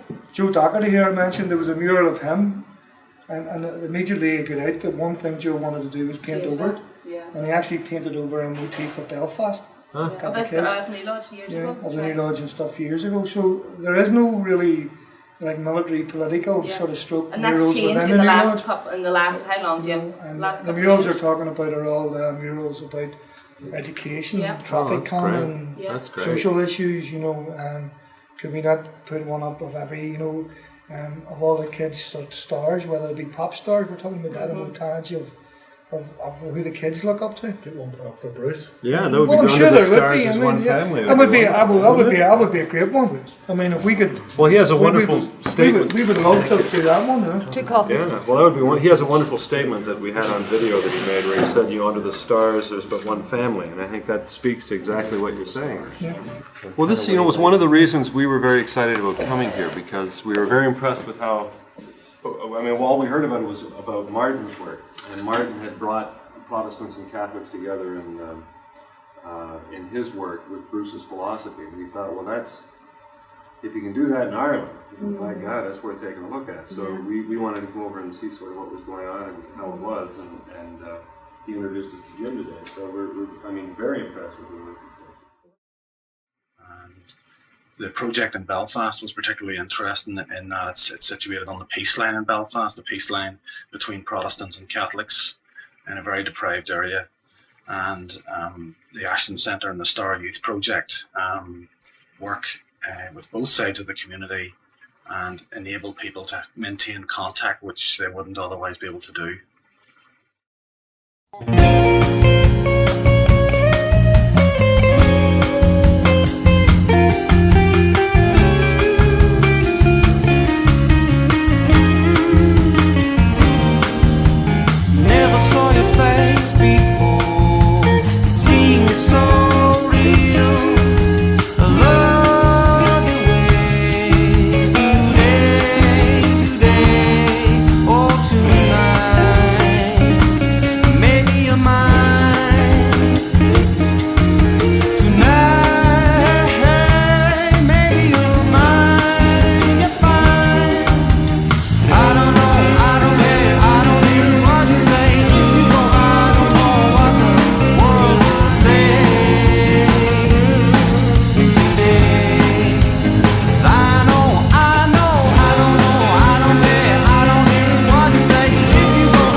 Here down in the middle of the street here. It was about twice as high, and Lord Nelson was on top of it. The famous English Lord. Right. The IRA blew the whole thing up one night, and in about 1966. But I think the funny thing about it was they got an Englishman to do it for them, a demolition expert from England. Okay. Paid him to come over and do it so that they wouldn't wreck the place, So they made him fall very neatly down the road, That's good.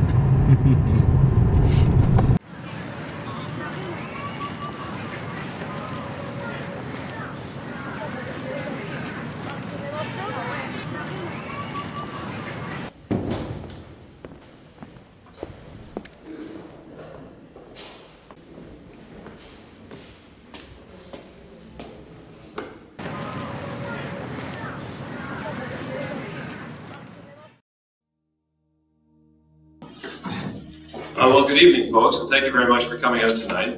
We've, James, Andy, and myself have had quite a week thus far, and the legacy of Bruce Lee has made some new inroads. It marks the first time that Bruce Lee's thought, as opposed to his martial art or combative element, has ever been presented solely in a public forum, much less an academic institution.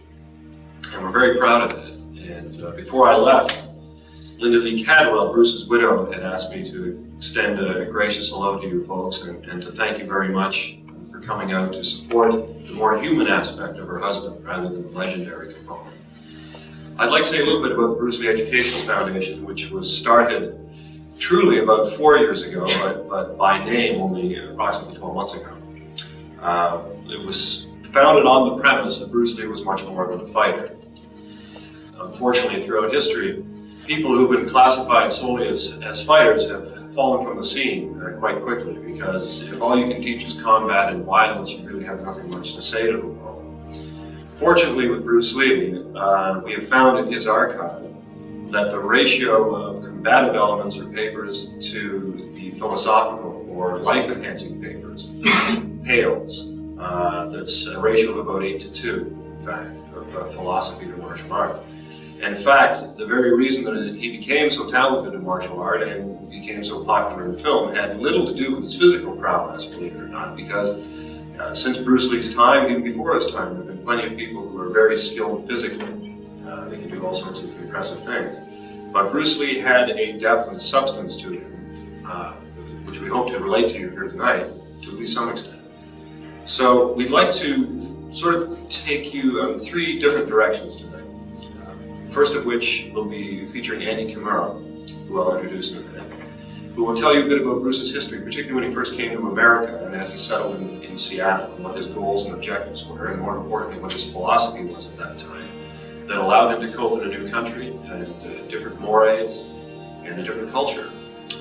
James Bishop has, I think, one of the most important presentations of the evening, if not the most important one, which is Bruce Lee's ability to eradicate barriers and to bring people together, which he has done for the past 30 years. Different cultures, different ethnic backgrounds, different social classes, different belief systems, all seem to claim Bruce Lee as their own.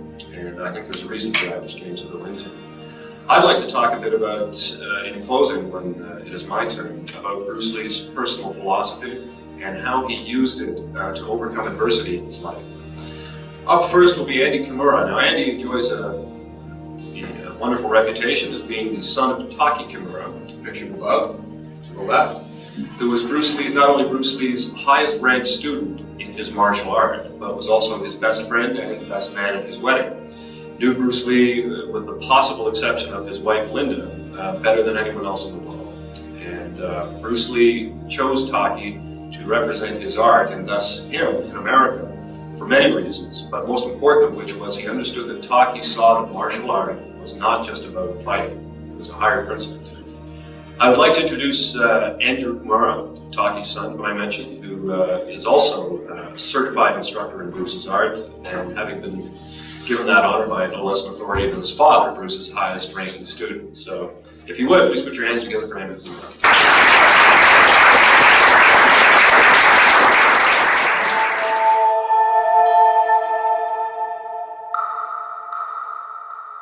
Welcome, and thank you very much for attending.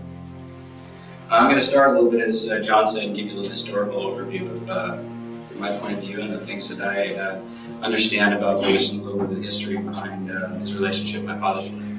I want to speak about World War II and the internment of the Japanese Americans, which my father was part of. And when he was released from that experience, he was completely demoralized. He was a beaten man. He got out, he couldn't get a job, his family couldn't, no one would rent them a place to live. He would walk into a restaurant and sit down and no one would serve him. There would be people there eating and he would sit for hours before he had the nerve, the courage to get up and walk out, because he knew everyone knew he was there, but no one would acknowledge him. He would go into a barber shop, people would be getting their hair cut and they would say we're closed. So these are the kinds of things that he was faced with, the obstacles that were in front of him. And Bruce met my father and inspired him to further believe in himself and that he could find the confidence within himself to overcome those obstacles of racism. This relationship that my father and Bruce had, I think, underscored the fact that Bruce was truly a unique individual and that my father was of Japanese-American ancestry. And Bruce was alive when the Japanese occupied Hong Kong. He did remember that. And he would have had, because of that, every reason not to befriend my father and not really to take him as close to his heart as he did. But those kinds of things didn't matter to Bruce. It mattered what was inside.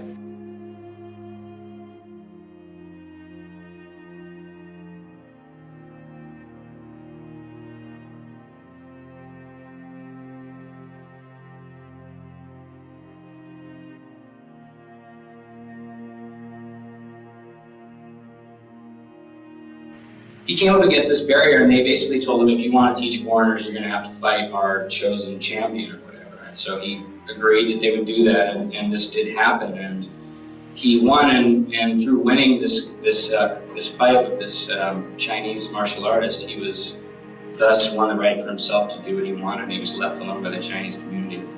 Again, I'd like to point out, sort of as John touched on at the beginning, is that a lot of great people throughout time are remembered because of their contribution to society and not necessarily because they were great fighters or whatever. Most of those people come and go in our lifetimes and they're not remembered beyond that. But I'd like to mention just one person that Plato was known as being a great wrestler, and he actually won the Pythagorean Games, but of course he's not remembered for that. He's remembered for his philosophical ideas.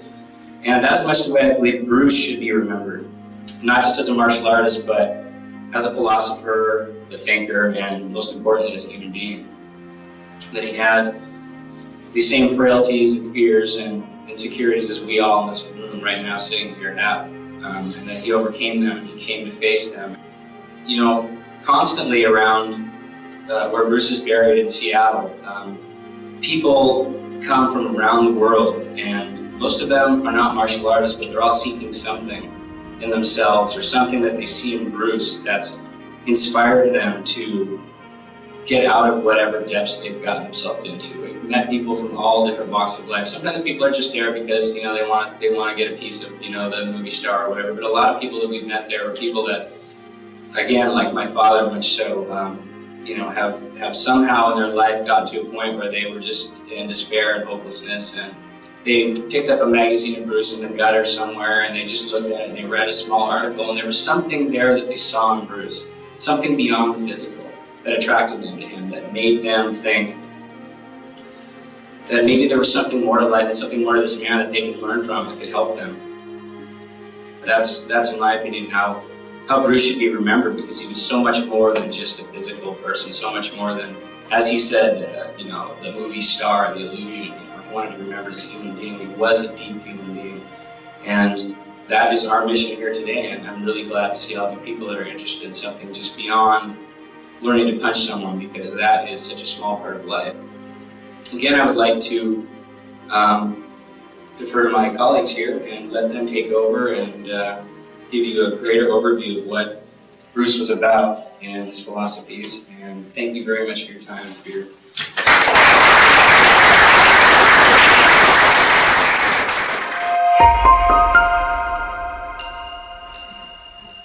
Thank you for coming. As much as Bruce Lee rejected styles of martial arts, he also rejected styles of human beings. Many fans and devotees of Lee have recognized this in his philosophy and in the way in which he lived. Indeed, his recognition of the unity of mankind and his determination to eliminate interhuman boundaries was at the heart of his success and appeal, creating a bridge between people and cultures. As his legacy continues to spread throughout the world, so too does this bridge that he built continue to grow. Bruce Lee's own cultural makeup and early experiences may have played a large part in the formation of this unified worldview. It's been said that other students of Sifu Yip Man discriminated against Lee, who was 1/8 German, because they objected to Yip Man's teaching of someone who was not completely Chinese. And this was in itself a response to the long history of discrimination and persecution that the Chinese had suffered at the hands of other races, most notably the Japanese and the British. Regardless of his mixed ancestry, Bruce Lee was as impacted by British discrimination as any other Chinese person living in Hong Kong at the time. Bruce Lee's experience in racial prejudice continued in the United States, where his arrival coincided with the beginning of the Civil Rights era. He bore witness to the struggles of Black Americans, as well as experiencing prejudice against Asians and immigrants himself. It is remarkable given that his experiences, even at the age of 18, Bruce Lee had developed a perception of people that was not divided across lines of race, gender, nationality, or socioeconomic background. To me, said Lee, this kind of racial barrier does not exist. If I say I believe that everyone under the sun is a member of a universal family, you may think that I am bluffing and being idealistic. But if anyone still believes in racial differences, I think he is too backward and narrow. Perhaps he still does not understand man's equality and love. Jesse Glover, an African American and Bruce Lee's first student, recalls that Bruce never judged a person by how they looked. In 1964, Wan Jack Man, a newly arrived member of the Chinese American community in San Francisco, challenged Bruce Lee on behalf of the Chinese elders of the community, who were upset that Lee was teaching Gung Fu to the Gwai Lo, or foreign devils. Lee took up the challenge and won, asserting his right to teach whomever he chose. This event is considered a turning point in the evolution of Lee's martial art Jeet Kune Do. It is also an example of how resolute Lee was in defending and advancing his belief of racial unity. Human traits are the same everywhere, said Lee. It is clear that he began to realize that divisions of race, religion, and nationality were illusions that men imposed on themselves. As Bruce Lee said, I, Bruce Lee, am a man who never follows these fearful formulas. So no matter if your color is black, white, red, or blue, I can still make friends with you without any barrier. When you understand the root, said Bruce Lee, you understand all of its blossoming. Lee was concerned with finding out what it really means to be human in all its various facets. As an individual comes to understand what humanity really is, they can begin to truly accept and embrace the diversity of culture and ideas. No longer are they influenced by xenophobia. They see these differences in people as a natural progression of the root as it continues to grow outward, split into different branches of the same family to take on their own unique and distinct appearance. Yet the common root between the branches of man remains an important and vital link. No tree can ignore its roots. It is that upon which its continued survival is based. By recognizing this root, the individual is able to discard notions of separativeness and look at the world and the people in it with a liberated mind. Racism and the need for unity were underlying themes in all of Bruce Lee's films. In Fist of Fury, Lee invigorated the Chinese sense of pride with his heroic portrayal of a man who stands up to Imperial Japan, proving that the Chinese are no longer the sick men of Asia. In Way of the Dragon, Lee confronted Western prejudice. The concluded fight between Lee and Chuck Norris was not a fight between a Western and a Chinese, but a battle between gladiators who saw each other in terms of ability, not race. In this, Bruce Lee succeeded on two fronts. In a sense, he knocked down the Great Wall of China, revealing the beauty of a culture and society to the Western world in a way that no one else could do. For the Chinese themselves, he became a symbol that they could be proud of. They knew that through Bruce Lee, the rest of the world would recognize the strength and value of the Chinese people.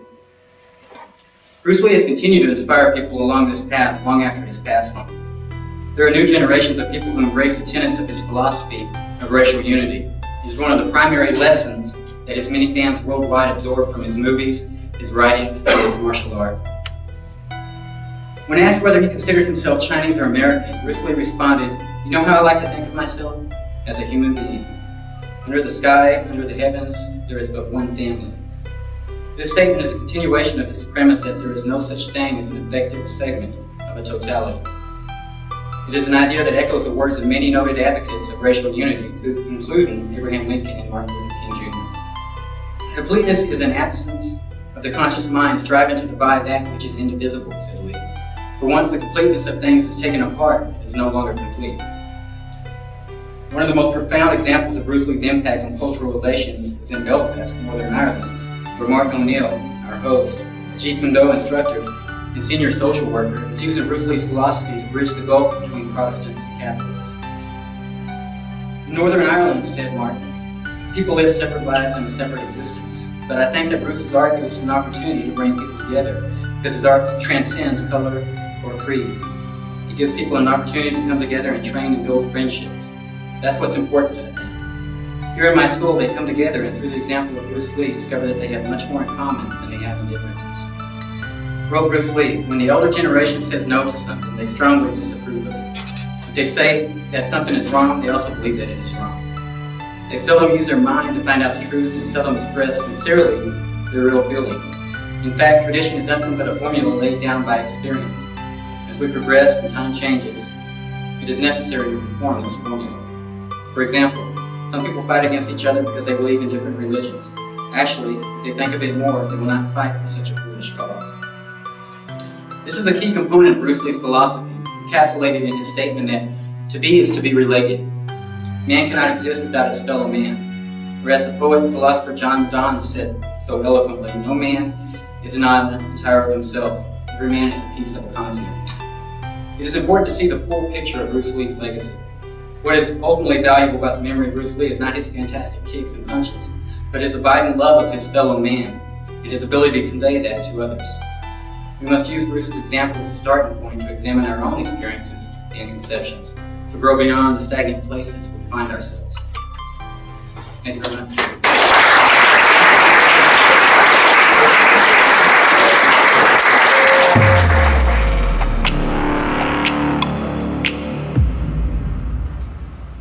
As difficult as it may be for some to believe, Bruce Lee was never more powerful than when he was set upon by adversity. Facing a near-crippling back injury, or the recognition that Hollywood had no interest in his talents as a leading man. In addition to facing the scorn of racists on both sides of the Pacific, and the collective, if silent, disapproval from many in the American martial arts community, these were moments in his life when the power of his character and intellect were most clearly manifested. His approach to viewing these matters was not to treat them as problems that might break him, but as challenges to be overcome. It is truly inspiring from our vantage point some 3 decades later to comprehend the odds that he had to overcome in order to achieve the greatness that he did. But Bruce Lee knew something that the majority of people do not, and that is that these obstacles were all sustained by only one thing, a thing that each of us controls, the human attitude.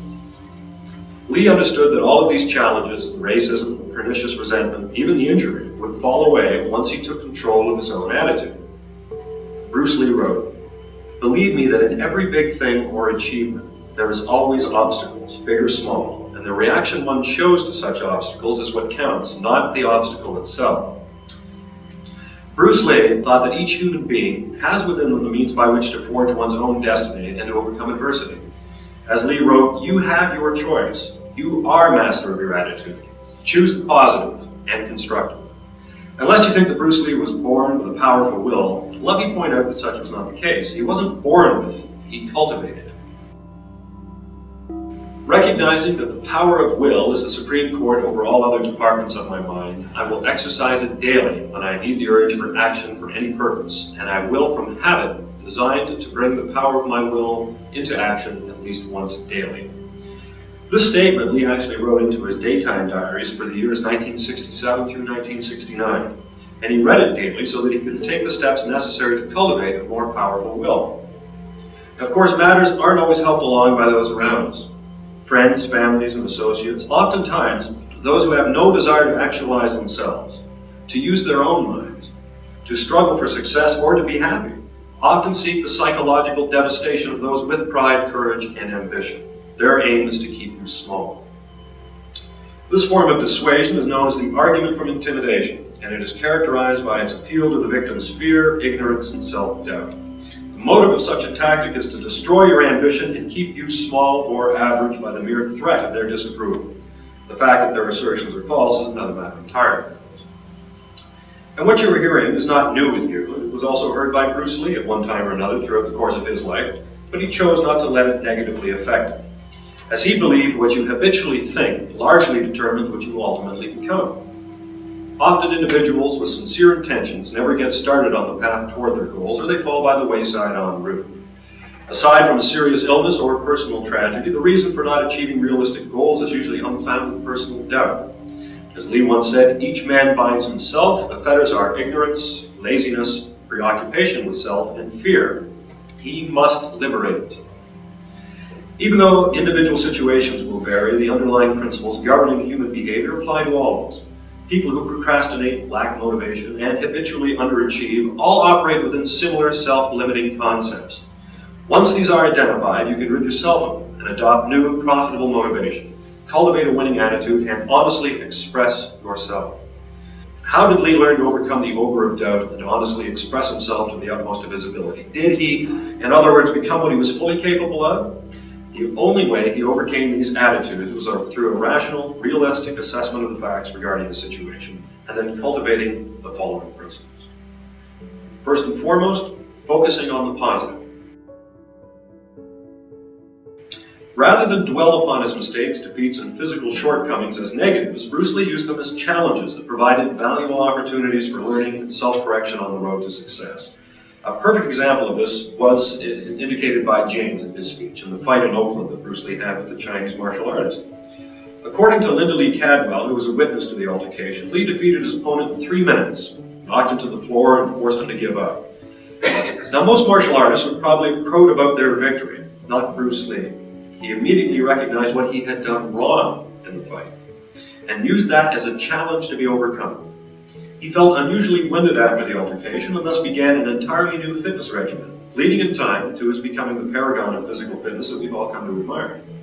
Moreover, he also recognized the limitation of his semi-traditional approach to fighting, and thereby started on the road to creating Jeet Kune Do, the only martial art in history predicated on total freedom of expression or for the individual practitioner. The ability to direct thought to the positive is not inherited. It is something that Bruce Lee trained himself to do. He learned to monitor his thoughts, keeping tabs periodically on the concepts in his mind. When he saw a negative thought pattern develop, he nipped it in the bud by generating positive thoughts. Bruce Lee once told his student Joe Hyams that whenever he had a negative thought come into his mind, his procedure would be to write it down on a piece of paper and then set fire to it, thereby removing it from his memory. As Lee said, in life there are the pluses and the minuses, but fortunately for human beings we have self-will. Well, it is time to employ it. Second principle is to learn from your mistakes. Bruce Lee recognized that life is not static. It's an ever-evolving process that we embark upon awkwardly at first with little or no knowledge.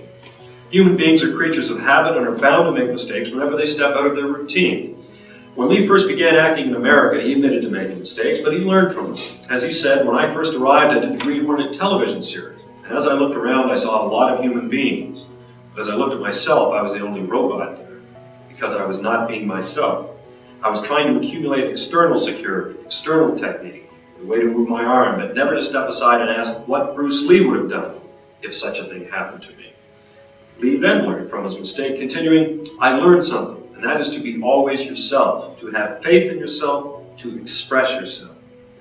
Lee learned that it is okay to make mistakes as long as you can learn from them and find out what caused you to make them so that you don't repeat them in the future. It is no shame to be knocked down, he said, as long as you can ask yourself, why am I being knocked down? Mistakes are your best teachers. All success is built upon a series of mistakes.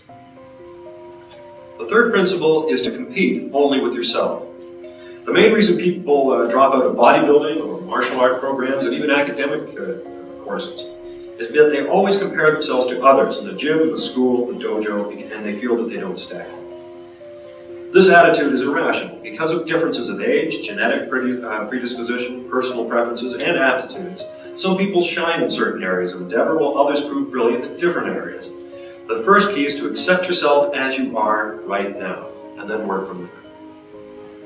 When looking about you in the school, or the workout room, or the dojo, remember that many of those with better physiques or superior form and technique may have been training longer, or may even be a little more motivated than you to become proficient. People who habitually compare themselves to others can't figure out why their confidence yo-yos, so stop comparing. The only person you can accurately compare yourself with is yourself. Next principle, refuse to accept limitations. Bruce Lee once said, if you think a thing impossible, you will make it impossible. The mind, as most of us know, is tremendously powerful, more so than any of us really know.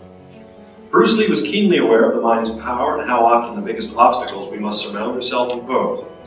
The best example of this lesson occurred when Bruce Lee was running with his private student Sterling Sullivan one day. Sterling Sullivan recalled that I was running every day. Bruce had me up to 3 miles a day and really at a good pace. So this morning he said to me, we're going to go 5 miles. I said, Bruce, I can't go 5. I'm a hell of a lot older than you are and I can't do 5. He said, well, when we go to 3, we'll shift gears and it's only 2 more and you'll do it. I said, okay, hell, we'll go. So we get to 3, we get into the 4th mile, and I'm okay for 3 or 4 minutes, and then I really begin to give out. I'm tired, my heart's pounding, I can't go anymore, and I say to him, Bruce, if I run anymore, I'm liable to have a heart attack and die. Bruce turned to me and said, then die. It made me so mad that I went the full 5 miles. Afterward, I went to the shower, and then I wanted to talk to him about it. I said, you know, why did you say that? He said, because you might as well be dead. Seriously, if you always put limits on what you can do, physical or anything else, it'll spread over into the rest of your life. It'll spread into your work, into your morality, into your entire being. There are no limits. There are plateaus, but you must not stay there. You must go beyond them. Next principle, be a goal setter.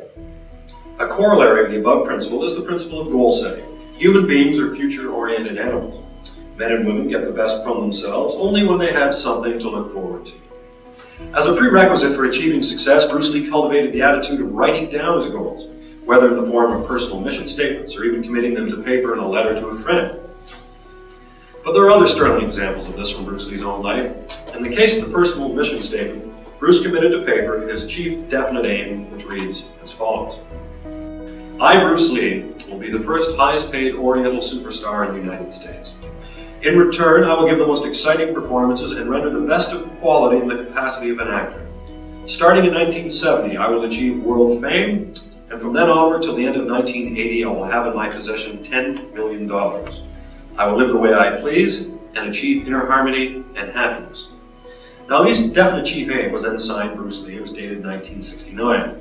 Its purpose was to serve to keep Lee focused on his goal of becoming a successful actor who gave performances of the highest possible quality. And it came to pass, and long before 1980. He was the highest paid Oriental superstar in the United States. He did give the most exciting performances and rendered the best quality in the capacity of an actor, which is why his films continue to be so popular today, some 30 years after his passing. He did achieve world fame.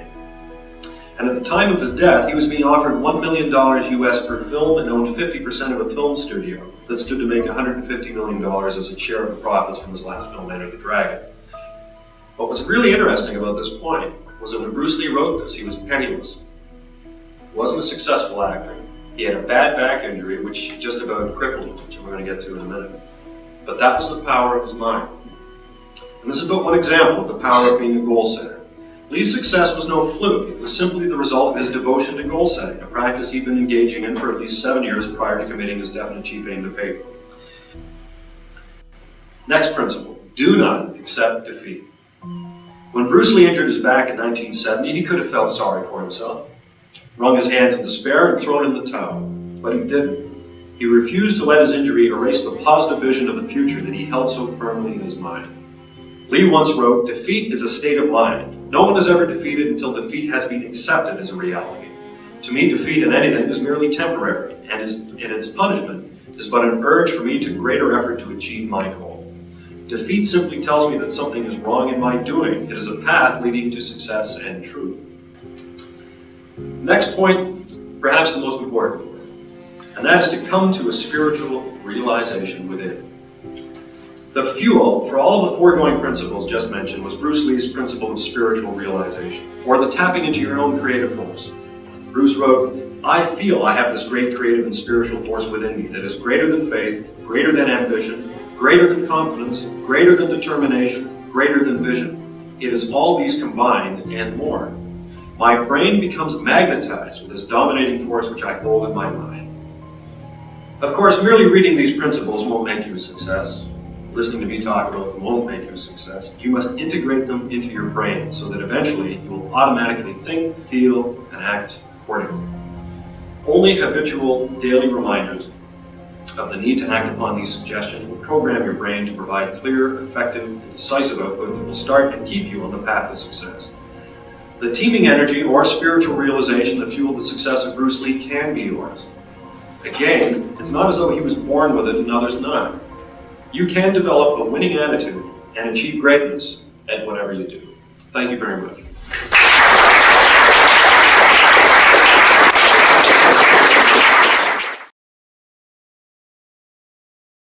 I suppose, for me, the most interesting thing is the amount of people Bruce Lee touched worldwide. He's a household name. No matter where you go in this world, if you mention Bruce Lee's name, everybody knows what you're talking about. Doesn't matter where you are. I don't think there's very many places left on earth that don't know who he was, unless you're living in the Amazon basin or something. But that was the most memorable part of the lecture. It was just incredible. I think this week represents a culmination of a personal dream for me, which is to see Bruce's philosophy and his thought accepted and taught at the highest possible academic level. And Trinity College, with its rich history and tradition, Queen's College before that, Trinity in particular because it was home to the likes of Oscar Wilde, James Joyce, and Bram Stoker, and Edmund Burke, was a particularly meaningful environment in which to present Bruce's thought, because it puts Bruce's thought on a par with all of the other great philosophies and thinkers that were taught there. We talked about, as an aggregate, his history. We talked about his motivational principles. We talked about his the depths of his philosophy, his views of the metaphysical nature of human beings. We also talked on the bridge that Bruce built, which served to join or bring together different cultures regardless of ethnic, social, or religious background. And that was particularly meaningful because of what's going on in Ireland these days, for the past 400 years or so. That there is a lot of sectarianism, there is a lot of us versus them. And the cornerstone of Bruce's thought was largely to eradicate those barriers and to have people look at one another and themselves, not as us versus them, but as we, collectively. And, we're not naive enough to think that we've made a difference at all in what's happened, but at the very least, there may be one or two people that attended where the seeds of a different way of looking at life may have been planted, and hopefully will take root, maybe over the generations. And that, nourished by the kind of example that Martin O'Neill has been setting here by bringing people together, I think really bodes well for the future of Bruce's art and his philosophy and his overall legacy. It was quite a feeling made at Trinity College. It was a very impressive location for Bruce's thought to be laid out, and I think that's the kind of place that his thought should be presented. Such a small part of who Bruce was a martial artist, and the physical aspect rather. And I really think that's where Bruce's thought belongs. In the hallowed halls of Trinity and places like that, which is really where it's deserving of hearing his thought. And I think the vibe in the room was really a positive one. There were a lot of people there that were really genuinely interested in what Bruce had to say. And I think John and James really represented him very well. I found the crowds at these symposiums to be very receptive and open. And that was pleasing to see that. I expected a lot of martial artists to come, because of Bruce. But I found that, though, of course, there were martial artists there, there were plenty of people that weren't martial artists who came to hear what this message was and what Bruce had to offer for them. And I think they came away, quite a bit surprised. I know to some degree it might have been a lot to take in. They weren't expecting the depth that they came and saw, the man and his ideas. But I think that this will help his legacy grow as a philosopher and a human being. I think the lectures were a great success, and they really did break new ground. People really enjoyed it, and the people who came to the lectures weren't necessarily just martial artists. I think there was a good mix of people. There were men and women there from all walks of life, people who were interested in Bruce and had heard about Bruce in a host of different ways, and they weren't particularly interested in the martial arts side. They were interested in the deeper kind of meanings of what Bruce was about and what he had to say, and what he had to say is still relevant. And I think it speaks out to the people in Ireland, and particularly in Northern Ireland, where we've had a lot of problems. And Bruce's art Bruce himself acts as a rallying point for people. And I think that's tremendous. And obviously we need all the help we can get in Northern Ireland. And I think to have Bruce Lee's art being brought to the people there is just excellent. And I'm tremendously enthusiastic about it, and I know that the people who came along to the lectures went away feeling that was just brilliant.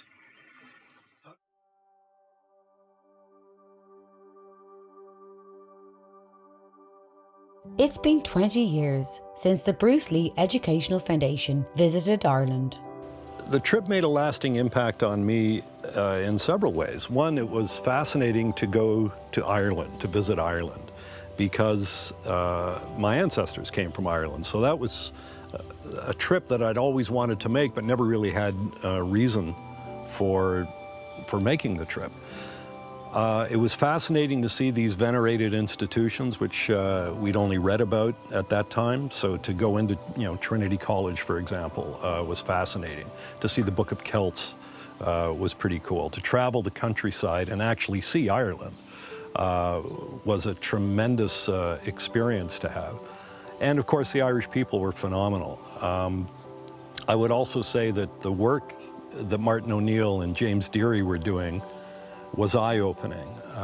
So it wasn't just, the cool thing wasn't just to go and and speak in the abstract about Bruce's philosophy, but to actually see a practical application of it in the field of social work was fascinating. You know, it was just a fantastic experience. Wanted to meet John Little and James Bishop and Martin O'Neill. I'd have to say that was probably a pivotal time in my life. I'm still close with all three of those gentlemen, and I would still call them friends, of course, after all these years. Well, the trip changed me, significantly. It was the first time I'd been outside of the U.S., so it opened up the world to me. It gave me my first view of other cultures, but it also set me along my academic path.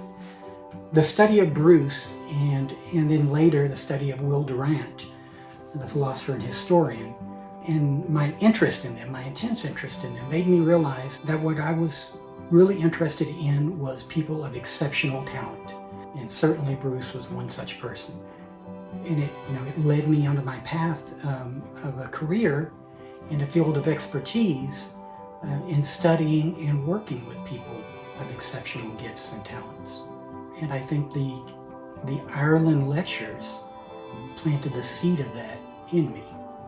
Well, my interest in Ireland has continued unabated since visiting there. In fact, a book that I'm working on now on the murder of the Donnelly family from Biddulph, Ontario, who were Irish immigrants in the 1800s, has brought it all back. And the country that they came from intrigues me, and intrigues me more now because I've been there. But I've always been interested in Ireland and the people there. Speaking with artists, which I do, I've been working on a couple of documentaries, one of which I hope to partner with people in Ireland. So my interest in that country and its culture is ingrained in me, so I've always and will always maintain an interest in it. Northern Ireland continued struggling toward a sustainable peace until the St Andrews Agreement of October 2006.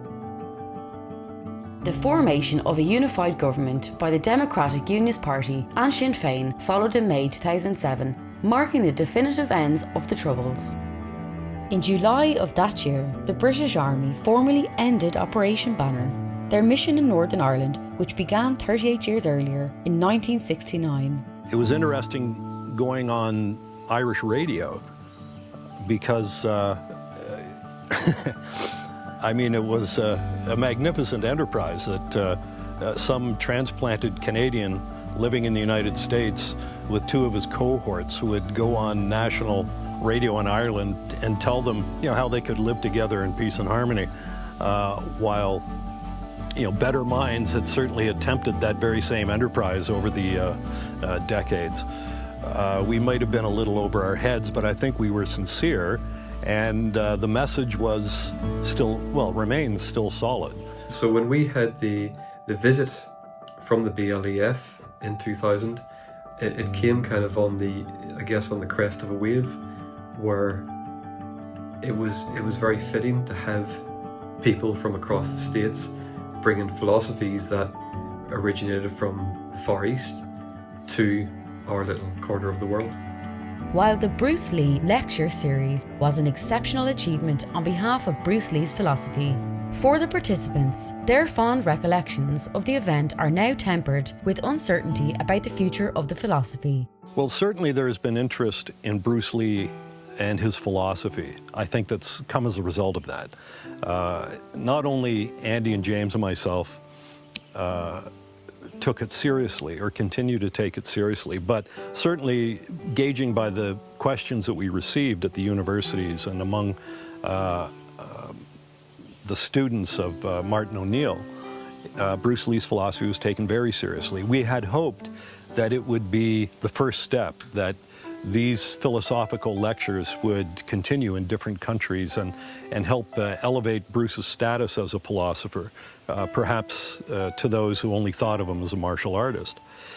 But I can't say that in all candor that we made a big impact on that field. To this day, 20 years later, Bruce Lee's philosophy has not been given the attention that it needs.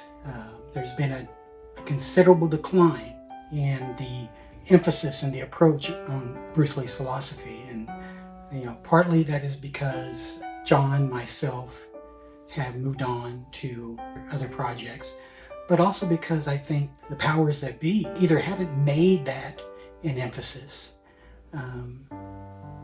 or haven't known how to do so.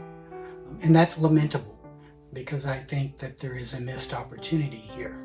I think the big thrust has always been the image of Bruce Lee. So the movie star, or the man who was in these films, and his physical prowess and his fighting ability are far more marketable things than his thought, despite the fact that it was his thought that informed everything he did, from his acting to his choreography to the development of his own martial arts. So I know that there has been mention, a little more mention of Bruce Lee's philosophy since our visit to Ireland. But I don't think anyone has really gone into it as thoroughly as we did at that period of time, and to this day. They still prefer to focus on Bruce Lee as this physical phenom. But to me, I think you're losing a large part of an audience that might be able to identify with Bruce better by ignoring his thought, because his views on racism, for example, that everyone is one family, and before you can be a white American or a Chinese American or Chinese person or a Japanese person, you first had to embrace your humanity. You're a human being, first of all. And then if you're so inclined, if you want to demarcate yourself with those distinctions, that's up to you. But I think the common denominator of our humanity, which is what he stressed, is important. It's still important now, but I don't see anyone really stepping up to, emphasize that. The future of Bruce Lee's philosophy has yet to be written. Nevertheless, the 2000 Bruce Lee Educational Foundation lectures were an important moment in the recognition and promotion of Bruce Lee's philosophy. It showed the public a different side of the martial artist and how his philosophy can be a bridge between people. And to actually get people coming together in the same school from these diverse backgrounds, and normally antagonistic backgrounds, to learn together and to embrace the common denominator of their humanity was inspiring. It shows that the philosophy has legs, and that if more people could embrace that, especially with what's going on in the world presently, I think just that alone would make a massive difference. Bruce's philosophy teaches us to look at other people as human beings first and foremost.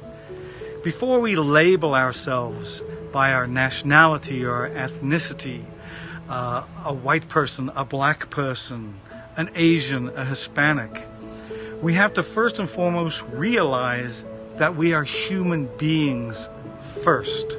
Before we characterize ourselves as a doctor, a lawyer, a teacher, a mother, a brother.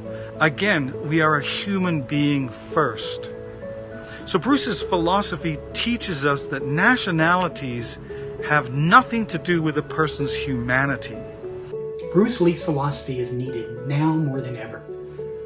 His philosophy of personal liberation, of seeing the commonalities in all people, and of actualizing yourself to your fullest potential, are messages that every human being needs to hear. Bruce Lee's message continues to inspire his fans and devotees nearly 5 decades after his death. Well, in my school, we have that common denominator that everybody wants to train in the martial arts, especially Bruce Lee's Jeet Kune Do. So the art itself is what is uniting everyone. And we have people from all different backgrounds come to the school, and they all train together. And after a while, it becomes more like a brotherhood. And I think it has to do a lot with the idea of Bruce Lee saying we're all human beings, let's all, just treat each other like brothers. Para mí, el verdadero legado de Bruce Lee es su capacidad para unir a las personas. Gracias a todo lo que representa, he tenido la maravillosa oportunidad de conocer a gente increíble de todo el mundo y establecer verdaderos lazos de amistad con algunos de ellos. Las quedadas y eventos, por ejemplo, del European Bruce Lee Club, han estado reuniendo durante más de 10 años a gente de todo el mundo y todas ellas tenían un mismo nexo de unión, que era la figura de Bruce Lee. The 2000 lectures in Ireland represented a milestone in the advancement of his philosophy and remained the high point of Bruce Lee's philosophical legacy.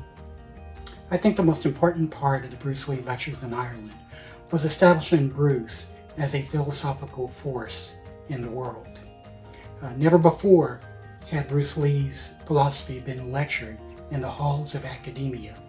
It was very successful. I mean, the people were just bowled over that the Bruce Lee Education Association would come over, and there were a lot of Bruce Lee fans there, but also beyond that as well, people who were just interested in what was being done and what was being said. The Bruce Lee Educational Foundation lectures were a great opportunity to learn about the philosophy of Bruce Lee. So many times have we seen Bruce Lee the martial artist and Bruce Lee the actor portrayed, but we never really see Bruce Lee the thinker and what made him tick, what made him come up with the martial arts and devise his own style, which he did. And I think that the Educational Foundation, when they addressed things like that. So hopefully you'll have a repeat performance in Trinity again sometime. Hopefully, if not this year, maybe next year. So I look forward to that indeed. But all in all, it was a very interesting time in my life, and something I'll always have fond memories of. So then maybe, hopefully someday I'll see those guys again. But yeah, just a really fantastic experience, and I just feel humbled. Felt humbled at the time to be included. To be able to speak on behalf of my father, and from my experience and through the lens of my experience in my life. But yeah, I wouldn't have traded for anything, and I again can't believe it's been 20 years. I'm really delighted to be celebrating 20 years of that following that visit. It's amazing. Today, Andy Kimura is the principal instructor at his father's martial arts school in Seattle, Washington, continuing a legacy that began with Bruce Lee. His father, Taki Kimura, now in his 90s, is retired. The younger Kimura has also taken over the duties of maintaining the gravesite of Lee, his father's best friend, at Lakeview Cemetery. John Little continues his career as a writer and editor. His most recent book, Who Killed Tom Thompson, was released in 2018. Dr. Bishop has turned his interest in Bruce Lee and his many talents into a broader field of expertise as a researcher on the subject of highly gifted people and as a psychotherapist specialising in serving the needs of those with exceptional gifts and talents. He is presently writing a book on anxiety and giftedness to be released in 2021. For Martin O'Neill, the work to build the bridge that Bruce Lee made possible is far from over. Now retired from social work, O'Neill continues to teach students at his martial art academy in County Armagh. While peace in Northern Ireland have been achieved, sectarian and political tensions remain an ongoing challenge for that peace. Bruce Lee's message was that our relationships and futures are beyond borders.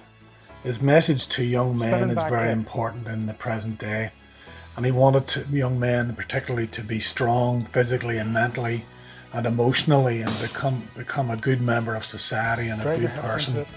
So I think his message resonates, still resonates for people across the world, and certainly in Ireland as well. Martin O'Neill, for his part, uses Bruce Lee's martial art and philosophy to share a message of unity and connection with his students as he guides them toward their own personal liberation. I think that message that Bruce Lee sent us in his writings it resonates today. It certainly resonated with me growing up during the Civil War, and still resonates in terms of what he had to say beyond just being a great martial artist. This is an example of how Bruce Lee truly changed the world, by changing the minds of people, by creating a better environment. And here in Ireland, we saw that. We saw that with Martin O'Neill. Bruce Lee continues to inspire others to look beyond race, religion, and politics and find the commonalities between everyone.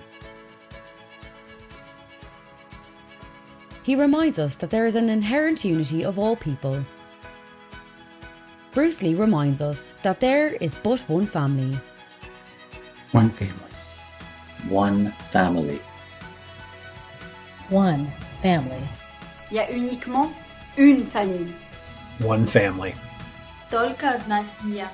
Een familie. There is but one family. মাত্র একটি পরিবার। One family. One family. Satu keluarga. One family. There is but one family. One family. There's but one family. One family. Ikapola. Just one family. Una familia. There is only one family. A big Kanoa. One family.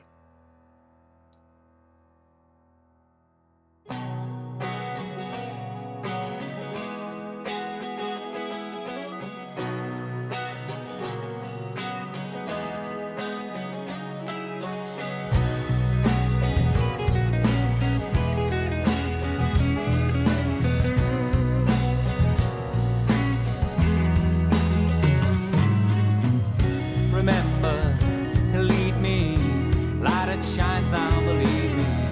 Summer sun has gone away.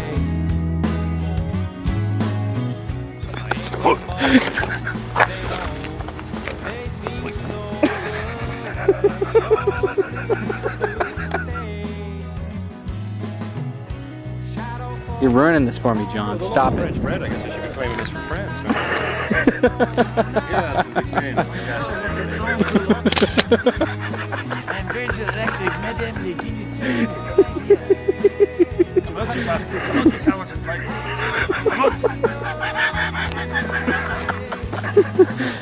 I came here to just use the channel, and no one came.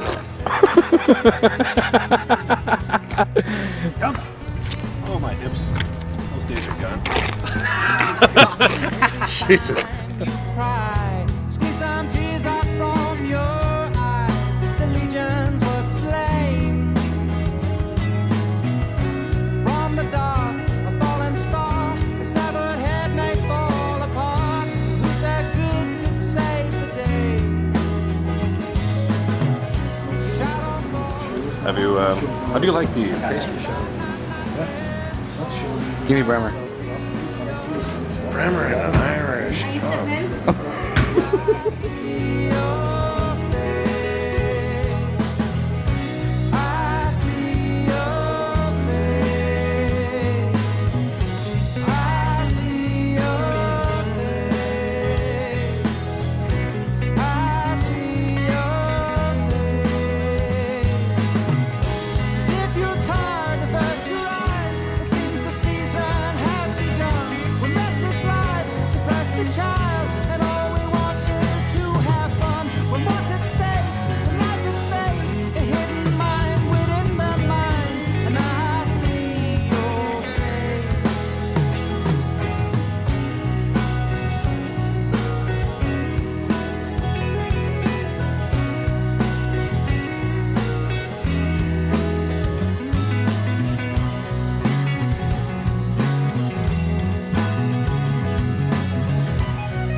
How cool is James Bishop? Oh man, where do I begin with that one? I mean, James Bishop is probably the coolest dude to ever walk the face of the earth.